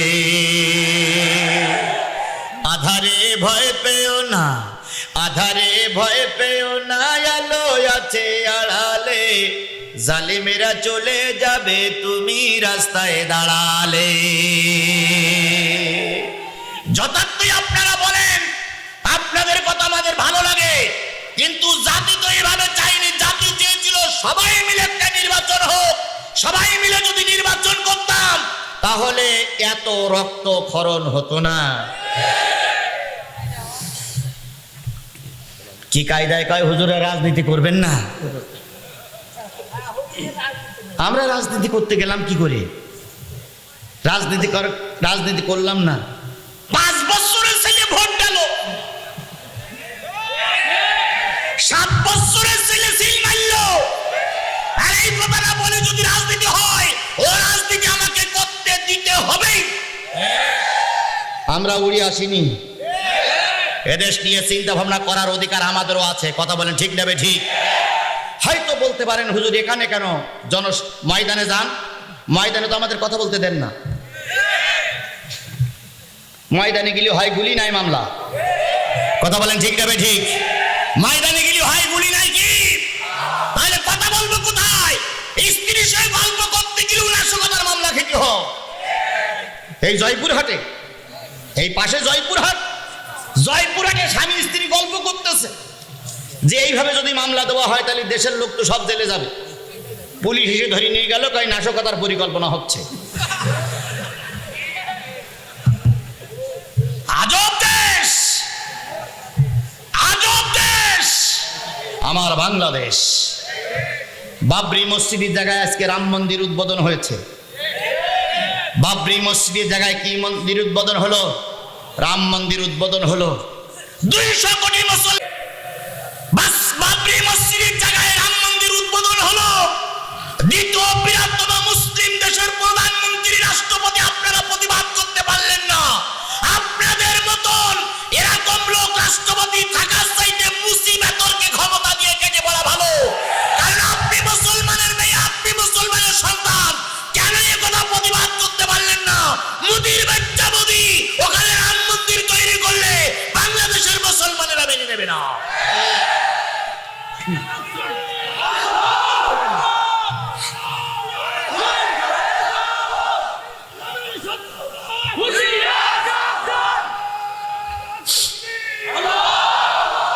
200 বছর মুসলমানেরা শাসন করেছে ভারত। একটা মসজিদ ভেঙে মন্দির বানানো হয়নি, কথা বলেন ঠিক না ঠিক? আর তোমরা ক্ষমতায় যে বাবরি মসজিদকে ভেঙে রাম মন্দির করেছো, এর খেসারাত সরকার তোমাকে দিতেই হবে। ভারতের নরেন্দ্র মোদী, তোমাকে এর খেসারাত দিতেই হবে। এমন একটা সময় আসবে ভারত টিকে থাকতে পারবে না। গোটা বিশ্বের মুসলমানদের কি বলে গোটা বিশ্বের মুসলমানদের বদদোয়া তোমাদের পরে পড়বে। এমন একটা সময় আসবে তোমরা পালানোর জায়গায় খুঁজে পাবে না ভারত। এরপরও আমরা এই কথাগুলো বলতে পারবো না। কে বলেছে বলতে পারবো না? যারা এখানে নিষেধ করতে আসবে তার গলায় পা দিয়ে জিব্বা টেনে কুকুর দিয়ে খাওয়ানো হবে। রাজনীতি করার জায়গা পাও না। মিষ্টি মিষ্টি করে কয় হুজুর রাজনীতি করবেন না। ওরে আমার দুলা ভাই রে,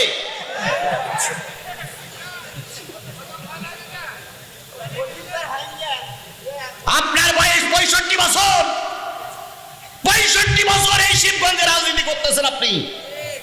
আর আমি 2 ঘন্টা এসে যদি এই দেশের অবস্থা পরিবর্তন করে যাই, সমাজ পরিবর্তন করে যায়, এই শিবগঞ্জের মাটির মানুষের যদি পরিবর্তন হয়ে যায় আমার 2 ঘন্টা লজে, তাহলে আপনার রাজনীতি ছেড়ে দিয়ে ভিক্ষার ঝুলি নিয়ে লোকের ধারে ধারে ভিক্ষা করা উচিত।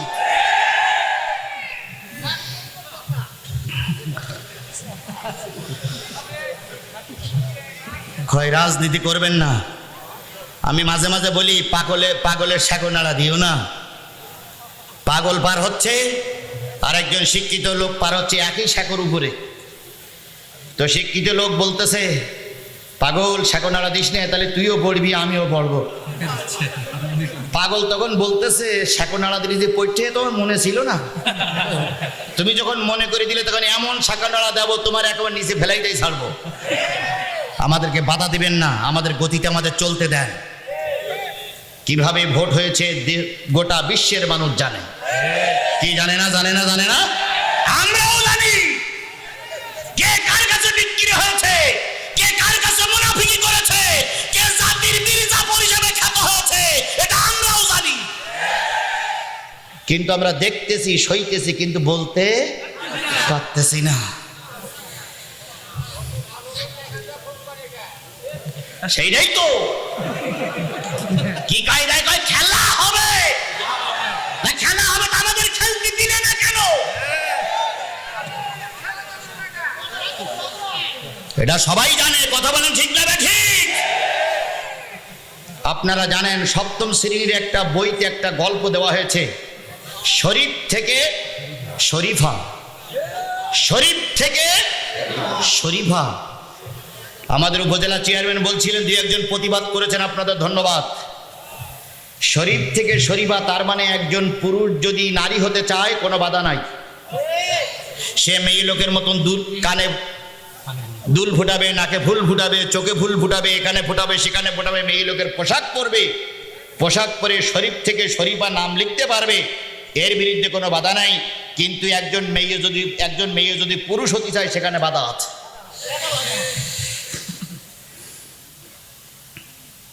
পুরুষেরা ধর্ষণ করলে মামলা খাতে হয়, আর মেয়ে লোকেরা ধর্ষণ করলে কিছুই হয় না। এটা আমার দেশের আইন, আমার দেশের আইন। নামাজের কথা বলতেছেন আপনি, নামাজের কথা বলবেন আপনি। নামাজের কথা বললে ছেলে যদি নামাজ পড়তে না যায়, 2 থাপ্পড় মারেন, ওই থাপ্পড় খাওয়া ছেলে থানায় যে ওসি সাহেবের কাছে যদি বলে যে আমি নামাজ পড়তে যাইনি বলে বাপ আমার মেরেছে, ওই বাপেকে হাজতে যেতে হবে, ছেলে গাঁজা টানবে, ওটা আমাদের চেয়ে দেখতে হয়। এটাই আমার দেশের আইন। সরকারের আইন পরিবর্তন না হওয়া পর্যন্ত হুজুররা ওয়াজ করতে করতে যদি গলা দিয়ে রক্ত বাহির হয়, দেশের জুতো চোর বন্ধ হবে না। পদ্মা রস করলে পদ্মা বাড়ে না বেপদ্মা বাড়ে? বেপদ্মাই বাড়ে, বেপদ্মাই বাড়ে। কারণ পদ্মা রস করে পদ্মা করা যায় না। আইন তৈরি না করলে দেশের সংশোধনী আসে না, কথা বলেন ঠিক না বেঠিক? আইনি তৈরি যারা আছে সেটা আমরা এখন মেনে চলতে হচ্ছে। বন্ধুগণ, ফেরাউনের মোকাবেলা করলেন মুসা। ফেরাউন ছিল রাষ্ট্রনায়ক, মুসার ক্ষমতা কম ছিল, কিন্তু মুসা কার নবী? আরো জোরে বলেন কার নবী? আল্লাহর নবী হওয়ার কারণে আল্লাহ পাক তাকে সাহায্য করবেন, এটাই তো স্বাভাবিক। কিন্তু যত বড় ইমানদার পরীক্ষা তত বড়। যে যত বড় ইমানদার লোক পরীক্ষা তার তত বেশি। এই শীতের রাত গত শীতে বিশ্বনন্দিত আলেমে দ্বীন আল্লামা সাঈদী বেঁচে ছিলেন। ওনার ছেলের একটা স্টোরি দেখলাম, গত শীতে ওনার ছেলে বাবার সঙ্গে দেখা করতে গিয়েছিলেন, বলেছিলেন বাবা প্রচন্ড শীতে আপনি এর ভিতরে কেমন আছেন? বড় হুজুর বলেছিল বাজান এত শীত, জানালা দরজাগুলো খোলা থাকে, যখন ফিরফির করে বাতাস ভিতরে আসে তখন মনে হয় যেন বরফ আমার গায়ে ঢেলে দেওয়া হচ্ছে। একটা কম্বল নিচে আর একটা কম্বল উপরে, তা দিয়ে আমার শীত বন্ধ হয় না। সকালবেলা ঠান্ডা পানি দিয়ে যখন উজু করি তখন মনে হয় বরফ জমানো পানি দিয়ে আমি উজু করতেছি। বাজান রে, বড় কষ্ট হয় জেলখানার ভিতরে। তারপরও দাবি করি বাজান, যারা অসহায় মানুষ আছে বাবার কথা মনে করে তাদের দুটো কম্বল দিয়ে দিও, তাদের একটু শীতের কাপড় দিয়ে দিও। ওরা যদি খুশি হয় আমি খুশি হয়ে যাব, আল্লাহ খুশি হয়ে যাবে। বন্ধুগণ, এত বিপদে পড়ে জাতির কথা যারা ভুলে যায়নি তারাই হলো দেশ দরদি। আর এখন তো একটা মামলা দিলেই হুঙ্কার দেয়, একটা মামলা দিলে 10টা মামলা, একটা লাশ ফেললি 10টা লাশ, এ হুঙ্কার তো চলতেই আছে।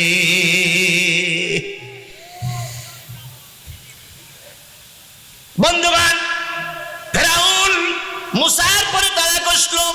মুসা যন্ত্রণা সহ্য করতে না পেরে নীল নদের কিনারায় গেলেন। ফেরাউন চারিদিক থেকে ঘিরে এসে দেখে যে মুসা নাই। হই হই রই রই, মুসারা সব গেল কই? এখনো সেই স্লোগান আছে, হই হই রই রই, হুজুররা সব গেল কই? হুজুর ধরো, হুজুর মারো, হুজুর দিয়ে নাস্তা করো, কথা বলেন ঠিক না বেঠিক? এখনো সেই একই স্লোগান আছে, স্লোগানটার একটু পরিবর্তন হয়েছে। ফেরাউন বলেছিল আমি আল্লাহ আমার 4টে জিনিস তোমাদের ভিতরে চালু রাখো। 1 নম্বর, ঘরে ঘরে আমার মূর্তি টানাও। ফেরাউনের 4টে কাজের ভিতরে একটা কাজ ছিল ঘরে ঘরে কি টানানো? কার মূর্তি? ফেরাউনের মূর্তি ঘরে ঘরে টানাও। এখন দেখতেছি ওই ফেরাউনই সেই সুন্নত আমাদের দেশেও চালু হয়ে গেছে। গোটা দেশে এখন মূর্তিতে ভরপুর হয়ে গেছে। পকেটে মূর্তি, পায়খানার ঘরে মূর্তি, 3 রাস্তার মোড়ে মূর্তি, কথা বলেন ঠিক না বেঠিক? এমনকি পতিতালয়ের ভিতরেও নেতার ছবি। তাহলে 1 নম্বর নিয়ম ছিল ফেরাউনের প্রতিটা ঘরে ঘরে কি টানায় দাও। এখন সেই সুন্নত চালু দেখতেছি, কথা বলেন ঠিক না বেঠিক? ফেরাউনের 2 নম্বর নীতি ছিল ধর্মীয় শিক্ষা বন্ধ করে দাও। এখনো তাই দেখতেছি ক্লাস 7 এর ধর্ম শিক্ষার পিছনে, ধর্ম শিক্ষা বইয়ের পিছনে দেবীর ছবি, দেবতার ছবি কেন ধর্ম বইয়ের পিছনে? যারা দেবতার ছবি ধর্ম বইয়ের ভিতরে পরিকল্পিত ভাবে দিয়ে দিল, প্রতিবাদ করতে পারল না। যারা দিয়েছে আর যারা দেওয়ার পিছনে সহযোগিতা করেছে, একটারও ভিতরে মুসলমানের রক্ত আছে বলে মনে হয় না।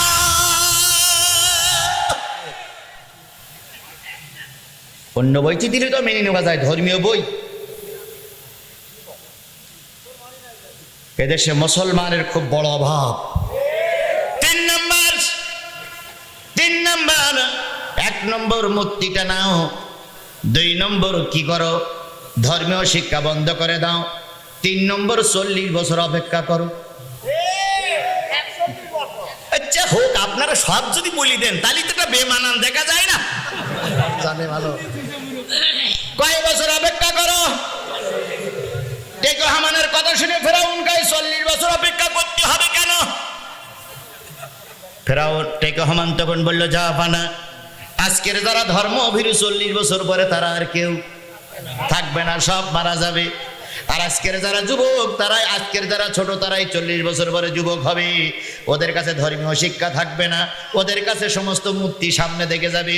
ওদেরকে আপনি যা বলবেন তাই ওরা শুনবে। তাছাড়া আর কোনো পদ্ধতি এখন বললে আপনার মার খেতে হবে। ঠিক তাই চলতেছে। ওনারা একটা সাল গণনা করে দিয়ে বসে আছে আর খোলে খোলে ধর্মীয় শিক্ষাগুলো বন্ধ করে দিচ্ছে। ওয়াজ মাহফিলে 44 ধারা জারি। মসজিদে যেই সমস্ত হুজুররা ভালো কথা বলে সেই মসজিদের হুজুরদেরকে মামলা দিয়ে জেলখানায় ভরিয়ে দেওয়া হচ্ছে। আমাদের দেশে মসজিদ হচ্ছে, আমরা সাধুবাদ জানাই, স্যালুট জানাই, স্যালুট জানাই, স্যালুট জানাই, মসজিদ হচ্ছে, কিন্তু মসজিদে নামাজ পড়বে তো মুসলমানেরা। বড় বড় মসজিদ তৈরি করলেন, আর যারা ওই মসজিদে নামাজ পড়বে ওই মসজিদগুলো আপনারা সব শূন্য করে মসজিদ বানালেন। এখানে যদি আমি ইন্টারভিউ নেই, এখানে যদি ইন্টারভিউ নেই যে কেউ কেউ কোন দলের কে কোন দলের লোক, যদি ইন্টারভিউ নেই, আমার বিশ্বাস যারা সরকার বিরোধী তারাই এখানে বেশি। সুতরাং আপনি মসজিদ বানাচ্ছেন আর আলেম ওলামা মুমিনদের দিয়ে জেলখানা ভরে রাখছেন, ওই মসজিদ এক পয়সা আল্লাহর কাছে দাম আছে বলে আমার মনে হয় না।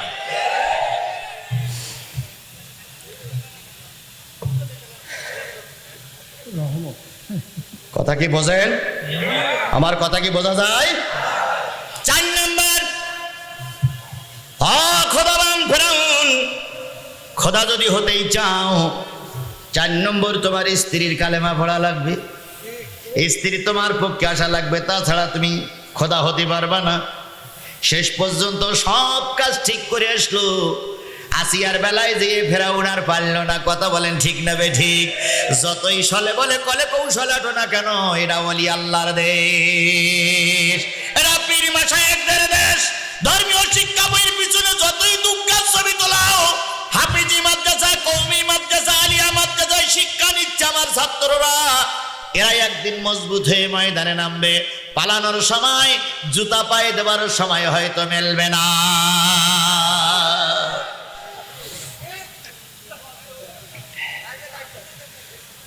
মাহফিল কর্তৃপক্ষ এবং এখানে যারা উপস্থিত তারা 100% সতর্ক থাকতে হবে। 90%, 80% না, 100% সতর্ক থাকতে হবে। যদি কোনো বাধা আসে সকলে মিলে মোকাবেলা করবে ইনশাআল্লাহ। কারোর বাধার কাছে আমরা মাহফিল আজকে 12টার আগে বন্ধ করব না। আজ যদি কেউ বাধা দিতে আসেন না, সাবধান হয়ে আসবেন, কারণ আমরা আমাদের বাবার কথা কোনো দলের কথা বলতে আসিনি। কথা বলেন ঠিক না ঠিক? আমরা কোরআনের কথা বলতেছি। বাংলাদেশে কোরআনের দেশে কোরআনের কথা বলা যাবে না, এ কথা মুসলমানরা এক ফুটা রক্ত থাকতে মেনে নিতে পারে না, পারে না, পারে না, পারে না।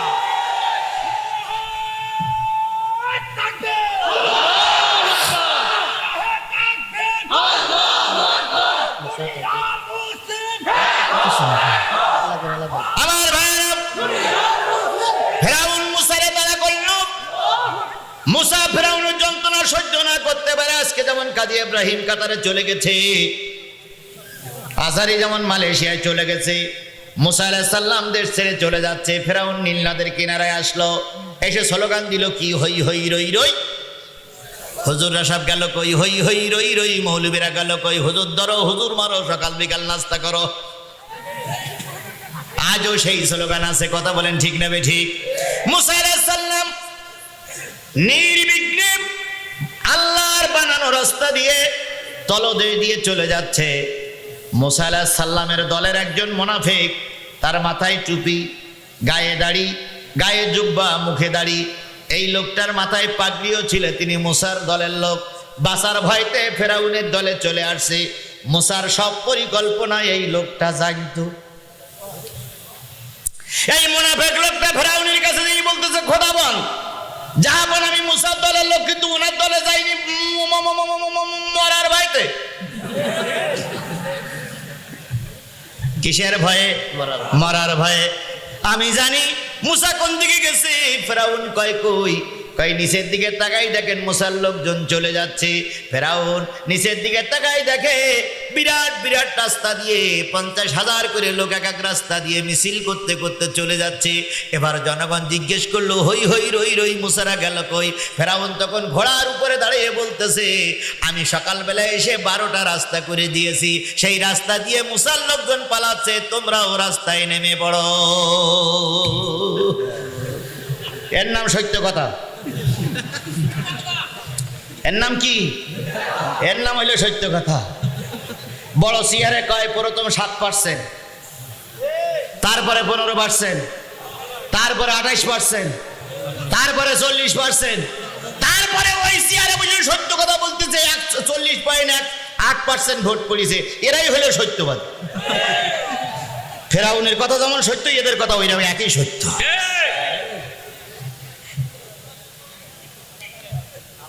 এই কথা যখন ফেরাউন বলে দিল, ওনার পক্ষে যারা ছিল তারা সবাই মেনে নিল। এরা একবারও ভেবে দেখলো না তলা দিয়ে রাস্তা একমাত্র আল্লাহ ছাড়া কারোর পক্ষে বানানো সম্ভব নয়।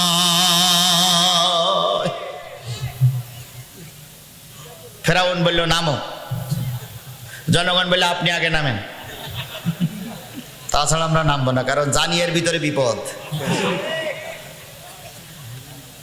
কি করবে ফেরাউন চিন্তা করলে, আমি যদি না নামি তাহলে এরা তো নামবে না। ফেরাউনে নেমে পড়ল, মুসাও মাঝপথে চলে গেছে। ফেরাউনের সৈন্য সামন্ত যখন মাঝপথ পর্যন্ত চলে গেল, মুসার সৈন্য সমাপ্ত তখন উপরে চলে গেল, সিরিয়ায় চলে গেল। আল্লাহ রাব্বুল আলামিন কোরআন শরীফে সূরা তাহার ভিতরে বলতেছে, নদী যেমন ছিলি তেমন হয়ে যা।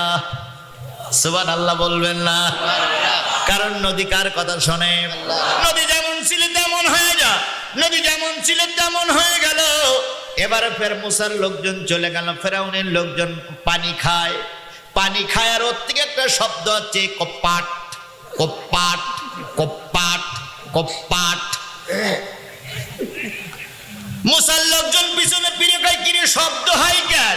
কয় বড় বড় নেতারা পানি খাচ্ছে, সঙ্গে ফেরাউন আছে। সঙ্গে কি আছে? ফেরাউন আছে, পানি খায়। এবার মন্ত্রীরা আশপাশে দাঁড়ায়, কয় নেতা পানি খান কেন? রাস্তা না আপনার বাপ বানাইছিল, রাস্তা না আপনার আব্বা বানাইছিল, এখন পানি খান কেন? ফেরাউন কয় বেছে নে, পরে উত্তর নিবি, আগে বেছে নে। এবার পানি খাইতে খাইতে সবাই মরে গেল। দুইজন লোকের মৃত্যু আল্লাহ পানিতে দিল না।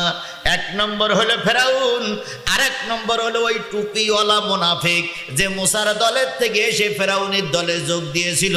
এই দুইটা লোকের আল্লাহ মৃত্যু দিল না। আল্লাহ বললে এই দুইটা লোক সবারই শেষে মরবে। ওই মুনাফিকটার মৃত্যু এই জন্য দিল না, কারণ মুনাফিকের মাথায় টুপি মুসার মতন, মুনাফিকের মুখে দাড়ি হলো মুসার মতন, মুনাফিকের গায়ে জুব্বা মুসার মতন। যদি এই মুনাফিক মারা যায় গোটা বিশ্ব জানতো ওই দিন শুধু মুসার লোক, ফেরাউনের লোক মারা যায়নি, সঙ্গে কার লোকও ছিল? মুসার লোকও ছিল। তাই আল্লাহ পাক ওইটারে শেষে ধরলো, আর ফেরাউনকে শেষে ধরে আল্লাহ মৃত্যু দিয়ে দিল। মৃত্যু দেওয়ার পরে ফেরাউন সব শেষ হয়ে গেল। মুসা আলাইহিস সালাম চলে গেলেন সিরিয়ার পরে। সিরিয়ার পরে যেয়ে দেখে আর এক জালেম সরকার, আর এক জালেম সরকার। এবার ওরা সংবাদ পেলে মুসা আলাইহিস সালাম আসছে, এখানে তাওরাতের হুকুম জারি করবে। ওই সময় ওই জালেম সরকার ওই এলাকায় সবচাইতে বড় পীর ছিল, তার নাম কি বললাম?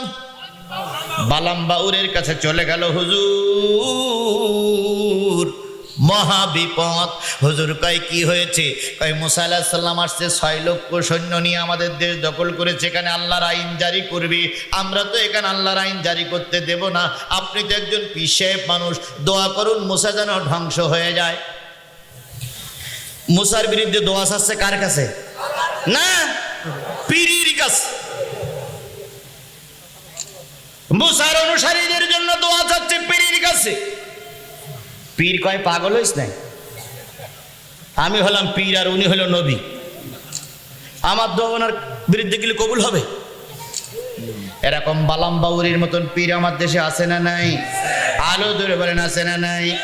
ওই যে মাছ ভান্ডারি, এই মাছ ভান্ডারিরাই বড় হুজুরের নিমে বড় হুজুরের বিরুদ্ধে ধর্ম অবমাননার মামলা করেছিল। সেই মামলায় বড় হুজুর জেলে গেল। তারপরে রাষ্ট্রদ্রোহ মামলা দিল, ধর্ষণের মামলা দিল। বড় হুজুর জেল খাটতে 13টা বছর জেল খাটার পর অবশেষে ধুকে মরল। এই ভণ্ড পীরদের মামলার কারণে আল্লাহর নবীদের উত্তরসূরিরা জেল খেটে খেটে মরতেছে।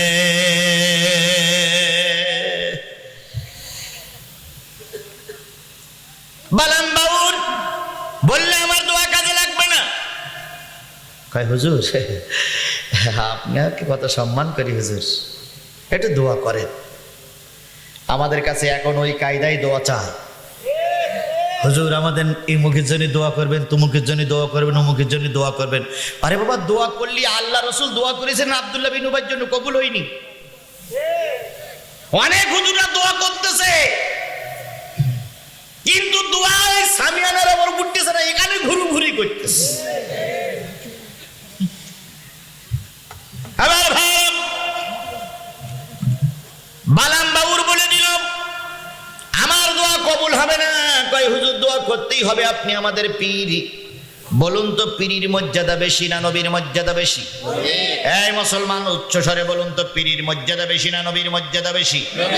1 লক্ষ পীর যদি এক জায়গায় করা হয়, আর সমাজের পৃথিবীতে 1 লাখ ইমামত অন্তরে 2,24,000 পয়গম্বর আসছে, সব পয়গম্বরের ভিতর থেকে সবচেয়ে অপরিচিত পয়গম্বর যদি এক পাশে নিয়ে আসা হয়, বলুন তো 1 লক্ষ পীরির মর্যাদা বেশি না ওই ছোট্ট ওই অপরিচিত নবীর মর্যাদা বেশি?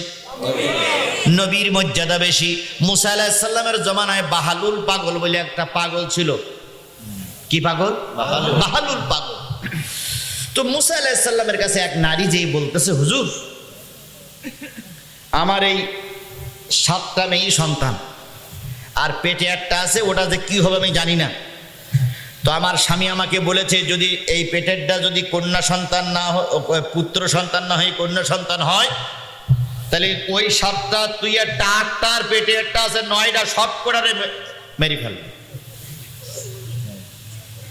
তো এখন হুজুর দোয়া করেন তো, আমার দোয়া করে আল্লাহর কাছে বলেন তো আমার এই পেটের সন্তানটা ছেলে না মেয়ে?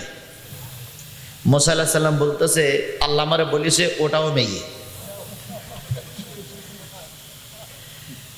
এখন বিপদ না? এখন ওই 7 মেয়ে নিয়ে আর ওই মহিলা মরার জন্য যাচ্ছে। জঙ্গলে আছে এক বাহালুল পাগল, কত বছর যে বসে আছে তার কোনো ঠিক ঠিকানা নেই। পায়ের উপর দিয়ে গাছের শিকড় চলে গেছে, তারপরে গাছের পাতায় ওনার শুধুই মুখটা ছাড়া আর সব ঢেকে গেছে। কতদিন পায়খানা পেশাব এক জায়গায় বসে করতেছে আল্লাহই ভালো জানে। ওই বাহালুল পাগলের ধ্যান মোটে ভাঙে না। এই 8 মহিলার 7 বাচ্চা আর এই মা 8 মহিলার কান্না শুনে ধ্যান ভেঙে গেছে।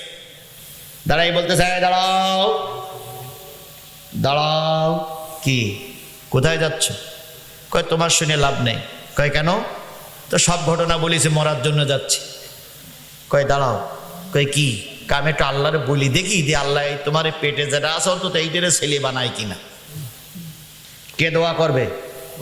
বাহালুল। ওদিক মুসা বলেছে এরা ছেলে হবে না।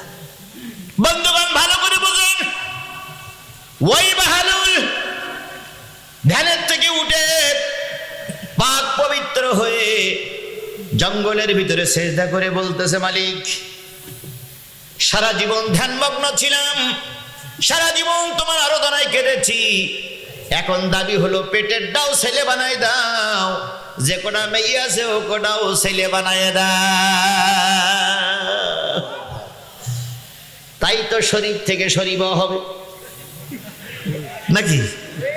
ওরাই তো শরীফ থেকে কি হবে? শরীফ হবে। আমার দেশে শরীফ থেকে শরীফ হচ্ছে। ভালো করে খেয়াল করেন। হযরত মুসা আলাইহিস সালামের বিরুদ্ধে এই লোক দোয়া চাইলে আল্লাহ কবুল করলেন। কিছুদিন পর মহিলা বাড়ি চলে গেল। কিছুদিন পর একটা পুত্র সন্তান হয়েছে। পুত্র সন্তানটা যখন একটু বড় হলো, মুসার কাছে যেয়ে বলতেছে মুসা সন্তানটার মুখে একটু মধু লাগাইয়া দাও। মুসা আলাইহিস সালাম দেখে বলতে তুমি না সেই মহিলা, আমার কাছে অনেকদিন আগে দোয়া নিতে আইছিলে, সেই মহিলা না? কাছে হ্যাঁ। কই তোমার পেটে যেটা ছিল সেটা তো মেয়েটা সেইটা ছেলে হলো কি করে? কয় হুজুর সেটা শুধু ছেলে হয়নি, নিচের 7টাও ছেলে হয়ে গেছে। তো বলতে হইলো কি করে? কয় এক হুজুরির দোয়ার কারণেই হয়েছে। সেই হুজুরটার নাম কি? বাহালুল পাগলা। এই হুজুরির দোয়ার কারণে 7টা ছেলে মেয়ে ছেলে হয়ে গেছে, এটাও হয়ে ছেলে হয়ে গেছে, 8টা ছেলের মা হয়ে গেছে। মুসা আলাইহিস সালাম দোয়া করে নদীর পানি, জঙ্গলে যে ঝর্ণার পানি দিয়ে উজু করে সেজদায় পড়ে বলতে আল্লাহ তুমি আমার নবী হতে দেবা না দেবা না, নবুয়তের দায়িত্ব পালন করতে দিবা না দিবা না। আল্লাহ গায় কেন? কয় তুমি বললে মেয়ে এখন হইছে ছেলে, তাহলে আমার চাইতে পাওয়ার তো লোকের বেশি। ও লোক দোয়া করলে তো কাজ হয়, আমি দোয়া করলে তো কাজ হইল না, তাহলে ও পাওয়ার তো বেশি। ও আল্লাহ, তুমি আমার দোয়াটা কেন কবুল করলে না? আজকে বাংলাদেশের হেডাম নেতাদের পাওয়ার ওইরাম বেশি। কি নেতা? হেডাম নেতা। 28টা বছর বিএনপি করে আসছে, নির্বাচনের ফরম জমা দেওয়ার একদিন আগে আওয়ামী লীগ, এখন উনি হয়ে গেছে হেডাম নেতা।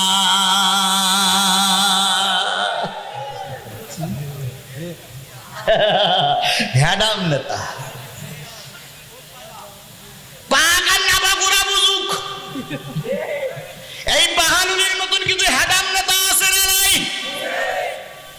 মুসা আলাইহিস সালাম বলতেছে, আল্লাহ তুমি আমার নবুয়তের দায়িত্ব পালন করতে দিবা না দিবা না? আল্লাহ সব কিছু শুনে বুঝে বলতে ব্যথা পাইছে, তাই না? কয় হ্যাঁ। কয় ঠিক আছে, তোমার এই উত্তরটা আমি 24 ঘন্টা পরে দেবো। 24 ঘন্টা তোমার সময় দিলাম, যাও দুনিয়ায় নেমে যাও, আমি একটু মানুষের গোশত খাবো। আল্লাহ কিসের গোশত খাবে? আচ্ছা, এটা কি বিশ্বাস করা যাবে যে আল্লাহ মানুষের গোশত খাবে? কুল হু আল্লাহু আহাদ আল্লাহুস সামাদ লাম ইয়ালিদ ওয়া লাম ইউলাদ ওয়া লাম ইয়াকুল লাহু কুফুয়ান আহাদ। কিন্তু আমি খাবো মানুষের গোশত, এক সের গোশত লাগবে। মুসা আলাইহিস সালাম বলেন, আল্লাহ আমি কালকে সন্ধ্যার ভিতরে আসবো। সন্ধ্যা হতে এখনো হতে পারি নাই, এখনো বেলা ডুবে যায় নাই, সন্ধ্যা হবে। মুসা আলাইহিস সালাম সারা দুনিয়ায় মানুষের গোশত খুঁজতে গেছে, যেখানে যায় সে পিছিয়ে যায়, যেখানে যায় সে গোশত দেয় না। এক পর্যায়ে মুসা আলাইহিস সালাম যখন বাহালুলের পায়ে দিয়ে যাচ্ছিলেন, বাহালুল তখন বলতেছে, দাঁড়াও দাঁড়াও দাঁড়াও দাঁড়াও, কি হয়েছে কি হয়েছে? কয় আল্লাহ মানুষের গোশত খাবে। কয় কতক্ষণ সময় আছে? কয় আধা ঘন্টা। বাহালুল তখন বলতেছে, পাওনি? কয় না, কেউ গোশত দেয় না। কয় আমার গোশ কাটো। বাহালুলের গোশ কাটতে শুরু করলো।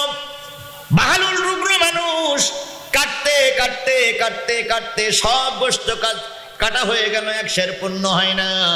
শেষ পর্যন্ত নিজের দুটো চোখ তুলে দাড়ি পাল্লায় দিয়ে বাহালুল মারা গেল, এক সের পূর্ণ হয়ে গেল। এক সের মানুষের গোশত নিয়ে আল্লাহর দরবারে যখন মুসা আলাইহিস সালাম পৌঁছাইছে, তখন বেলা ডুবে গেছে। আল্লাহ জিজ্ঞেস করে, মুসা দেরি হলো কেন? কয় আল্লাহ কেউ গোশত দেয় না, শেষ পর্যন্ত এক পাগলা গোশত দেছে। আল্লাহ কয়, মুসা সে পাগলার নাম কি? কয় বাহালুল। ও মুসা, দুনিয়া এত লোক ছিল, কেউ গোশত দিল না। যে পাগলা তার চোখ তুলে আল্লাহরে সন্তুষ্ট করলো, ওই পাগলা যদি মেয়ের জায়গায় ছেলিয়ে চায়, আমি কি না দিয়ে চুপ করে থাকতে পারি? সুবহানাল্লাহ বলেছেন কারা কারা? হাত তোলেন। মাশাআল্লাহ। সুবহানাল্লাহ বললেন না? অশ্বনী আমার সবাই যারা বলেছেন সুবহানাল্লাহ, তারাই বলেন নাউজুবিল্লাহ। কেন বলবেন? এক পরিকল্পিত একটা কাহিনী। এই যে কাহিনীটা বললাম, এটা পরিকল্পিত একটা কাহিনী। তার মানে বোঝা গেল, নবীদের ছোঁয়ায়, নবীদের দোয়ায় কাজ হয় না। কাজ হয় কাদের দোয়ায়? পীরের দোয়ায়। নবীদের দোয়ায় কাজ হলো না, পীরের দোয়ায় আর ছেলে হয়ে গেল। নবীদের মর্যাদা কম, পীরের মর্যাদা বেশি।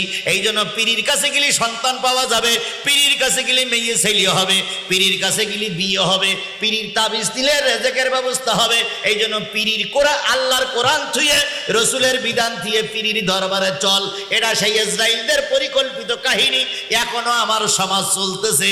এই জন্য তো সাইদির মর্যাদা কম, ওই মুফতি ইব্রাহিমের মর্যাদা কম, আজারির মর্যাদা কম। আমার সমাজে ওই আট্রসির মর্যাদা বেশি।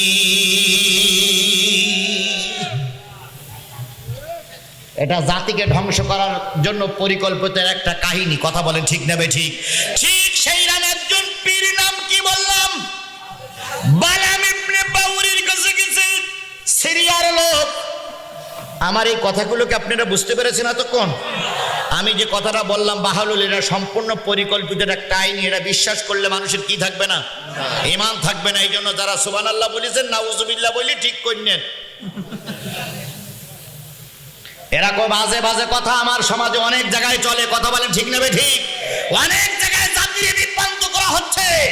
আর এই কারণেই ওই পীরদের কথা শুনে সরকার চলে, আলেমদের কথা শুনে সরকার চলে না। কারণ আলেমদের কথা শুনে চললে খানকাগুলো, যে সমস্ত 2 নম্বর খানকা আছে, বন্ধ করে দিতে হবে। তাই বলে আবার মনে করেন এখানে যারা পীরের মুরিদ আছেন, হুজুর মনে করতেছেন যে পীরের বিরোধী করতেছে। না, আমি নিজেই ফুরপুরা সিলসিলার লোক। আমার দেশে সিলেটের এসেছিল গৌর গোবিন্দের সঙ্গে লড়াই করার জন্য। কথা বলেন ঠিক না বেঠিক? সুতরাং শাহজালালের উত্তরসূরিরা কিয়ামত পর্যন্ত দেশে থাকবেই। আমরা চরমনাই হুজুরকে স্যালুট করি। পীরদের ভিতরে আপাতত অগণিত ভণ্ডদের ভিতরে চরমনাই পীর সাহেব অন্তত জাতির কল্যাণের জন্য অনেকগুলো কাজ করছে। আমরা আব্বাসী সাহেবকে স্যালুট করি। আব্বাসী সাহেবকে, এনায়েতুল্লাহ আব্বাসী, উনি কিন্তু পীর বংশের লোক। আমরা এই জাতীয় পীরদের স্যালুট জানাই। কথা বলেন ঠিক না বেঠিক? কিন্তু ভণ্ড পীর, বাংলাদেশের যতগুলো ভণ্ড পীর আছে তার ভিতরে একজন হলো উজানি ভণ্ড পীর, আট্রসি ভণ্ড পীর। কথা বলেন ঠিক না বেঠিক? এরকম ভণ্ড আমার দেশে ঘরে ঘরে পাড়ায় পাড়ায় ছেয়ে গেছে। হ্যাঁ, তরিকাত ফেডারেশন, জি তরিকাত ফেডারেশন, তরিকাত ফেডারেশনের কারণেই বড় হুজুর এখন ছেলে। এগুলো আমরা ভণ্ড পীর বলে মনে করি। কথা বলেন ঠিক না বেঠিক? এদের সবক নেওয়া যাবে না, এদের সোহবাতে যাওয়া যাবে না। এদের কাছে গেলে ইমানদার লোক কি হয়ে যাবে? বেঈমান হয়ে যাবে। সিরিয়ার বালাম বাউর বলে দিল উনি নবী আর আমি কি পীর। আমার দোয়া আল্লাহ কবুল করতেও পারে, নাও করতে পারে। সরকার বাহাদুর বলল, ও বালাম বাউর, যদি পীর নবীর বিরুদ্ধে দোয়া করো তোমাকে মন্ত্রিত্ব দেওয়া হবে, এদেশের ক্ষমতা তোমার হাতে তুলে দেওয়া হবে। শুধু দোয়া করো হুজুরের বিরুদ্ধে যেন একটা ফর্মুলা হয়ে যায়। এবার বালাম বাউর বলল, দোয়া আমি করতে পারবো না, আমার দোয়া কবুল হবে না। এইবার সরকার প্রধান চিন্তা করলো, হুজুর যদি দোয়া না করে হুজুর আম্মার ধরব। পীরদের স্ত্রী আমাদের কি? পীর আম্মা। পীর আম্মার কাছে চলে গেল ওই সিরিয়ার রাজা, জালেম রাজা। যেই বলল আপনি পীরকে বুঝান সে যেন আমাদের পক্ষে দোয়া করে।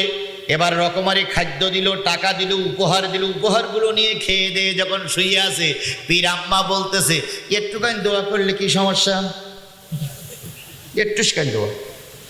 কি দোয়া? সরকার যেন টিকে থাকে আর হুজুর যেন মরে যায়। ও ভাই, এরকম দোয়া করা হুজুর আমার দেশে আছে? আছে। যেই নিয়ে বুঝেই আলেমদের জন্য বদদোয়া করতেছে আর জালেমদের জন্য দোয়া করতেছে। যেই নিয়ে বুঝে মাথায় পাগড়ি দিয়ে মুখি দাঁড়িয়ে রেখে জুব্বা পরে, যেই নিয়ে বুঝেই আলেমদের জন্য বদদোয়া করে আর ওই জালেমদের জন্য দোয়া করে। এরকম পীর আমার দেশে হাজার হাজার, এরকম আলেম ওলামা, এরকম মৌলবি, এরকম শিক্ষক, এরকম সুপারিনটেন্ডেন্ট, এরকম মসজিদের ইমাম হাজার নয়, লক্ষ লক্ষ আছে। বন্ধুগণ, পীর আম্মার কথা শুনে বলতেছে, আমি দোয়া করলে তো কাজে লাগবে না। এমত অবস্থায় সরকারের লোক চারিপাশে ঘিরে ফেলেছে, হুজুর হুজুর রাত্রি খাইলেন কি? কয় হলো খাসির গোশত। কয় ওটা আমি দিয়েছি উপহার। পকেটে টাকা, হুজুর ওটা আমি দিয়েছি আমার উপহার। আপনি একটু দোয়া করেন, আপনার দোয়া আল্লাহ কবুল করতে। পীর সাহেব চিন্তা করলেন, সর্বনাশ, চারিদিকে সরকারি বাহিনী, পুলিশ। এখন বাধ্য হয়ে জালেমের জন্য দোয়া করাই লাগবে না, দোয়া বাঁচার লাইন নাই। আমাদের কই রকম বাধ্য করে দোয়া করানো হচ্ছে। হুজুর দোয়া করেন, দোয়া না করলে বলো খবর আছে। অনেক হুজুরা দোয়া করতেছে, দোয়া করে আর কয় অন্তরের খবর তো আল্লাহই ভালো জানে। অন্তরের খবর আল্লাহই ভালো জানে। বাহ্যিক দোয়া করে যাচ্ছে, আল্লাহ অমুকে পাস করে দাও, অমুকের আল্লাহ ক্ষমতায় বসে থাকার তৌফিক দাও, আল্লাহ অমুক ক্ষমতায় থাকলে অনেক কিছু হবে, আল্লাহ অমুক ক্ষমতা দিলে এই হবে সেই হবে। এবার বাইরে যাওয়ার পরে আপনি তার জন্য দোয়া করলেন, ও ভাই অন্তরের খবর আল্লাহ ভালো জানে। এই দেশে আছে, এই উপজেলায় আছে, কথা বলেন ঠিক না বেঠিক? যদি না থাকতো জীবনে ওই মিথ্যাবাদীরা বড় চেয়ার পেত না। কেবল পারল না জিহাদিস, ঘাড় মটকাইও রিমান্ডে নিয়েও, মাসের পর মাস, বছরের পর বছর জেল খাটিয়েও আল্লামা সাইদিকে জব্দ করতে পারেনি, আমির হামজারে জব্দ করতে পারেনি। জিহাদির পিছনে লেগে আছে বহু দিন ধরে, গাড়ি দেব, বাড়ি দেব, যা চান তাই দেব। মঞ্চ আমাদের বিরুদ্ধে কথা বলতে পারবেন না। কিচ্ছু করতে পারোনি। আর যে কদিন আমি জাতির কাছে দোয়া চাই, যে কদিন আল্লাহ পাক আমাকে বাঁচাই রাখে, কয়দিন রাখবে আমি জানি না। আজকেও হয় যায়। কথা বলছে কারা? কথা বলে কারা? কথা বলে কারা? বাবা সাইলেন্ট, কথা কম। যে কদিন আল্লাহ আমাকে বাঁচাই রাখে, আমাকে যেন হকের পক্ষে বেঁচে থাকার তৌফিক আল্লাহ দান করে। এতটুক দোয়া কি আপনারা করতে পারবেন না? এতটুক দোয়া আপনারা করতে পারবেন না? আমি কারোর শত্রু নই, কারোর বিপক্ষে আমি নই। আমি শুধু চাই আপনারা কোরআনের পক্ষে থাকেন, আমিও কোরআনের পক্ষে থাকি। আমার ভাইয়েরা, সরকারের খাওয়া পেটে, সরকারের অর্থ পকেটে। এবার বালাম ইবনে বাউর বলতেছে কি করবো? কয় দোয়া করেন। বালাম ইবনে বাউর দোয়া করতেছে, আল্লাহ মুসার উত্তর শরীরে ধ্বংস করে দাও, এই দোয়া করবে। কিন্তু দোয়া করতেছে, আল্লাহ জালেমদের ধ্বংস করে দাও, আর মুসারে তুমি টিকায় থাকার তৌফিক দাও। দোয়া করবে মুসার বিপক্ষে, কিন্তু হচ্ছে মুসার পক্ষে। রাজশাহীতে তাই দেখলাম। রাজশাহীর মেয়র স্বাধীনতার দিন 16 ডিসেম্বর দোয়া করতেছে, আল্লাহ দোয়া করবে মুজিবারের জন্য, যে মুজিবার এবং তার পরিবারের সকলকে আল্লাহ তুমি জান্নাত নসিব করে দিও। কিন্তু উনি দোয়া করতেছে, আল্লাহ মরহুম প্রেসিডেন্ট মুজিবুর রহমান এবং তার পরিবারের যত লোক মারা গেছে সবাইকে জাহান্নামে একটা ভালো জায়গা করে দিও, আর তারা যারা মেরেছিল তাদের জান্নাত নসিব করে দিও।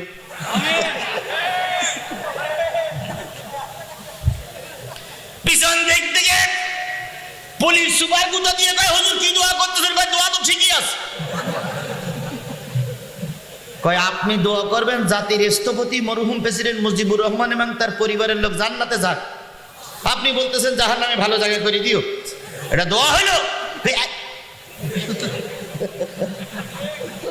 জেনে রেখো, জাতির জোর করে দোয়া নেওয়া যায় না। কথা বলেন ঠিক না ঠিক? জোর করে কোনো মানুষের কাছে দোয়া নেওয়া যায় না।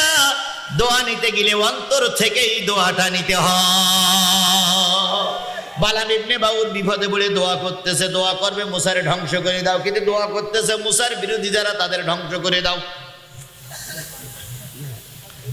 চারিদিক থেকে পাথর পড়া শুরু হলো। হুজুর হুজুর হুজুর কয় কি হয়েছে? কয় টাকা দিলাম আমরা, খেতে দিলাম আমরা, আমাদের পক্ষে দোয়া করতে বললাম, দোয়া দেখতে আমাদের বিরুদ্ধে চলে যাচ্ছে। বালাম ইবনে বাউর বলতেছে, দোয়া করতে চাইছিলাম কিন্তু আমার জবান দিয়ে বাইর হচ্ছে না।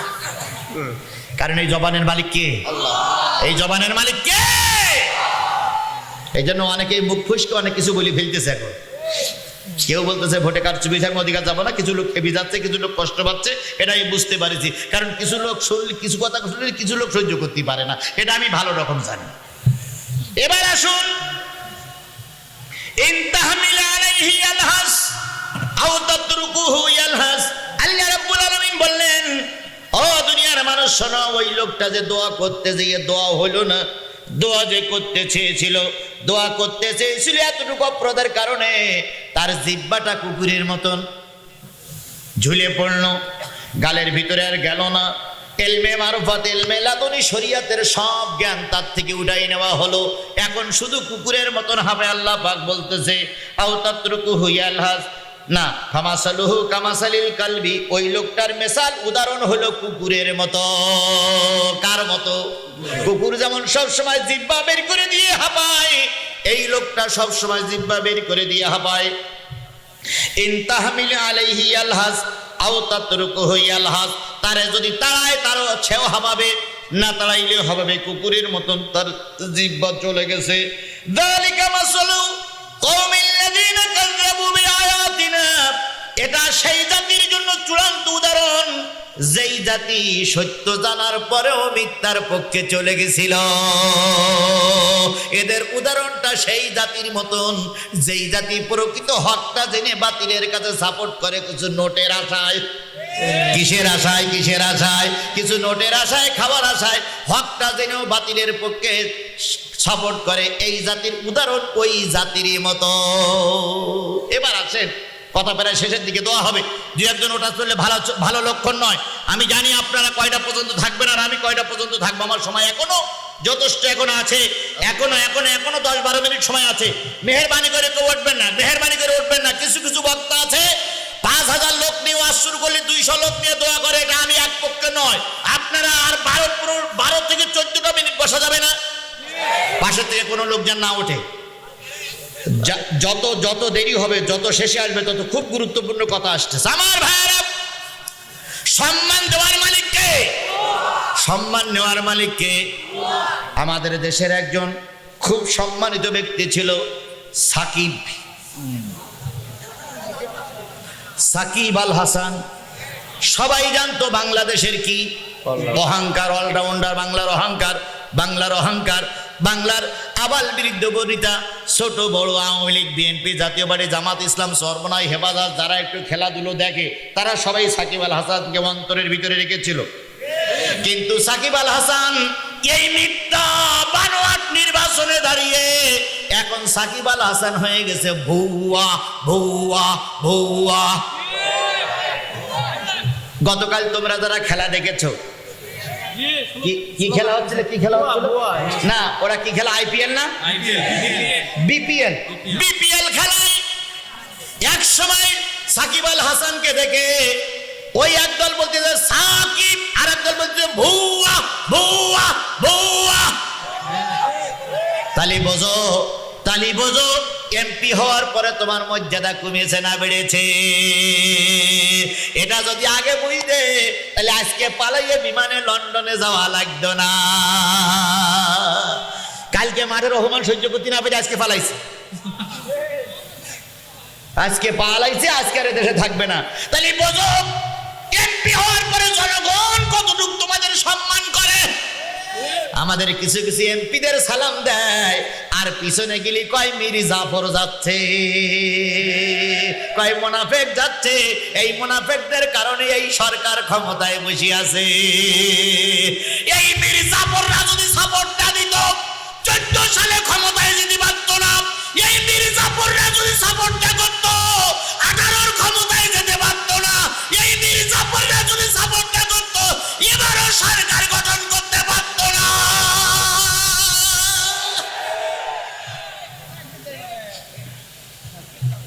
মীর জাফর আছে, মুনাফিক আছে, এরা সব ভুয়া।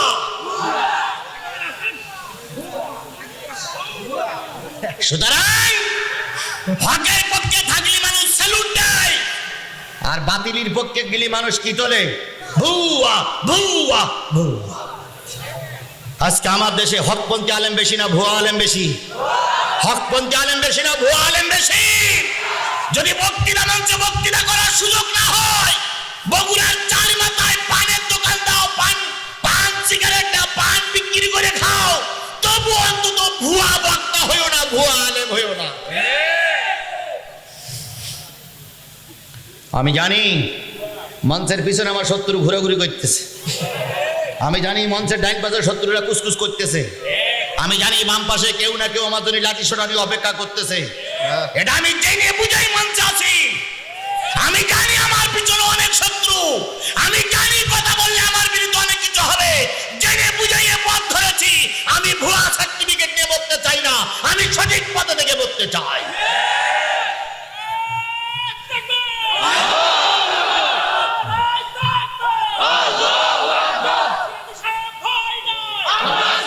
আল্লাহ আছে আমাদের সহায়, আপনাদের কারো সহায় দরকার নেই, আল্লাহ আছে আমাদের সহায়। আল্লাহ আমাদের সবাইকে কবুল করুক। আরো জোরে, আরো জোরে। কোন অপরাধ করিনি তবু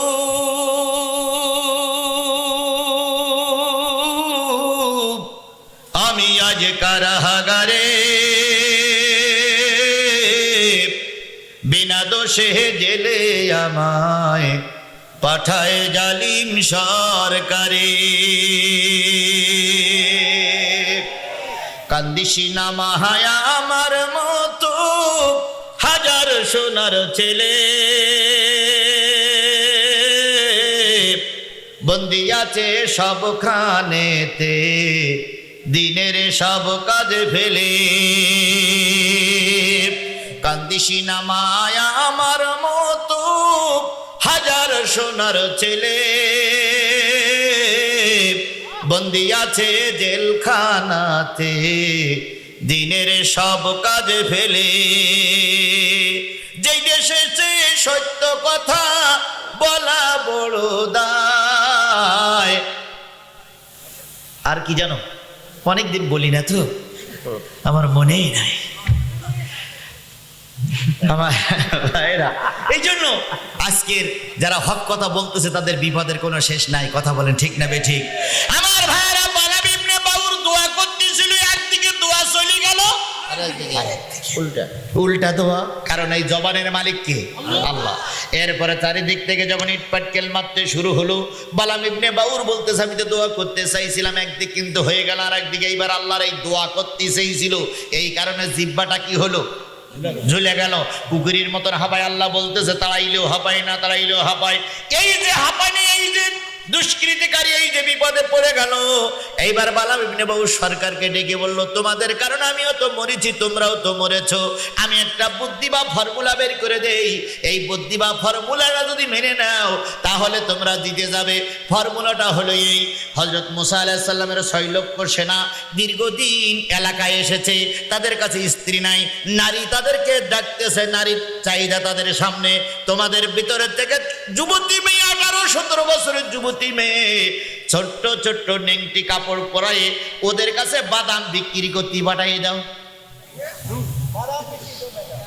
বাদাম, কাঁচা বাদাম আমার কাছে আছে রে ভাই, হরেক রকম বাদাম আমার কাছে নেই, কিন্তু কি বাদাম? ভাজা বাদাম আমার কাছে আছে। কি বাদাম? কাঁচা বাদাম। কাঁচা বাদাম মাঝে মাঝে আসে, মাঝে মাঝে হিরো আলম আসে। এই যে হিরো আলম এত বড় বেহা, এই আপনাকে বগুড়ার হিরো আলম এত নির্লজ্জ, এর চাইতে বেহা বাংলাদেশে আর কেউ আছে বলে আমার মনে হয় না। এতবার মার খেলো, এতবার গুতুগুতি খেলে, তারপরে তো এবারও ভোটে দাঁড়াবো। এবার তো জামানা ধরাইছে, হিজড়া, আসলেই হিজড়া, এর পাঁচপত্র কিচ্ছু নাই। আমার ভাইরা, এই বালাম ইবনে বাউর যাবার আগে একটা ফর্মুলা বলে দিয়ে গেল। সে ফর্মুলাটা হলো এই, তোমাদের মেয়েদেরকে ন্যাংটা করে ছোট ছোট কাপড় পরে কি বিক্রি করতে পাঠাও? বাদাম বিক্রি করতে পাঠাও। তবে বলে দিও, যদি ওই হুজুর এদের সঙ্গে জেনা করতে চাই, এরা যেন না বলে না, এরা যেন হায় বলে সায় দেয়। কারণ যদি একবার হুজুররা জেনার ভিতরে ঢুকে পড়তে পারে, এই হুজুররা ধ্বংস হতে পারে, ধ্বংস হয়ে যাবে, তোমার জাতি জিতে যাবে। দেখুন, ও হুজুর যাচ্ছে তাও সর্বনাশ করে থুয়ে যাচ্ছে।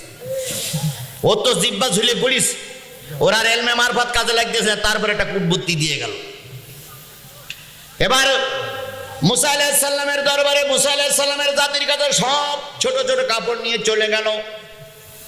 এবার বাদাম বিক্রি করতে যে, এবার সবাই যখন বাদাম কেনার জন্য উপচে পড়লো, মুসা আলাইহিস সালাম বললো, এই মেয়ের সঙ্গে যদি ধর্ষণ করো বা জেনা করো তাহলে কিন্তু বিপদ আসবে। কিন্তু ওর ভিতর থেকে একজন সেনাপতি ছিল, সেই সেনাপতি সব দলকে উপেক্ষা করে ওই নারীরে কামরার ভিতরে নিয়ে গেল। কামরায় যখন জেনা শুরু করে দিল, ওই নারীর সঙ্গে যখন উপভোগ শুরু করে দিল, বনি ইসরাঈলদের ভিতরে একজন নেতা আল্লাহ রাব্বুল আলামিন ওই জাতির ভিতরে একটা রোগ ঢুকাই দিল। রোগটার নাম হলো পেলেক। পেলেক মানে কি? কলিজা পচা রোগ, কলিজা পচে যায়, যার কোনো চিকিৎসা নেই। কলিজা ক্যান্সার, কলিজা পচা রোগ শুরু হলো। এই কলিজা পচা রোগে একই দিনে 50,000 বনি ইসরাঈল মারা গেল। মুসা আলাইহিস সালাম কয়, এরকম হলো কেন? কার দোয়া? বালাম বাউরের দোয়া এবং বালাম বাউরের ফর্মুলা।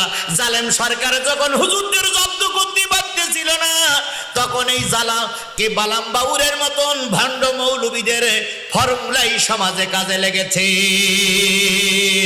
যখন এই বড় হুজুরকে কোনো অবস্থায় মারতে পারতেছিল না, এই ভণ্ডর বাচ্চারা তখন কি বলে, ধর্ম বিরোধী মামলা দিল, ধর্মের অবমাননার মামলা দিল।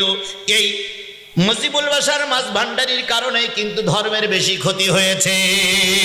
আজও জাতি আছে, আজও বালাম বাউর আছে। মুসা আলাইহিস সালাম চিন্তা করলেন, এ হলো কেন?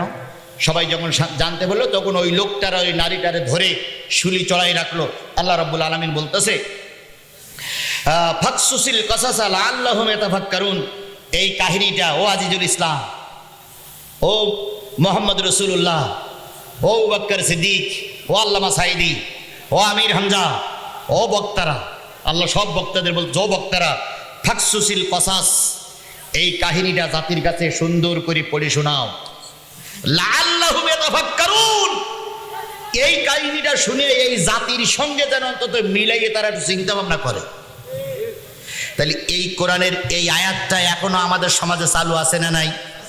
আমি হয়তো সাজাই গোজাই বলতে পারিনি, কিন্তু আল্লাহ বলতেছে ফাকসুসিল কসাস, এই কাহিনীটা সুন্দর করে খুব সাজিয়ে গুজিয়ে জাতির কাছে উত্থাপন করো, জাতি যেন এই কাহিনীটা শুনে লাআল্লাহুম ইয়াতাফাক্কারুন, তারা যেন চিন্তা করে, তারা যেন গবেষণা করে যে তৎকালীন যুগে মুসার বিরুদ্ধে দোয়া করা লোক ছিল, আজকে মুসার পক্ষে যারা আছে তাদের বিরুদ্ধে দোয়া করা লোক থাকবে।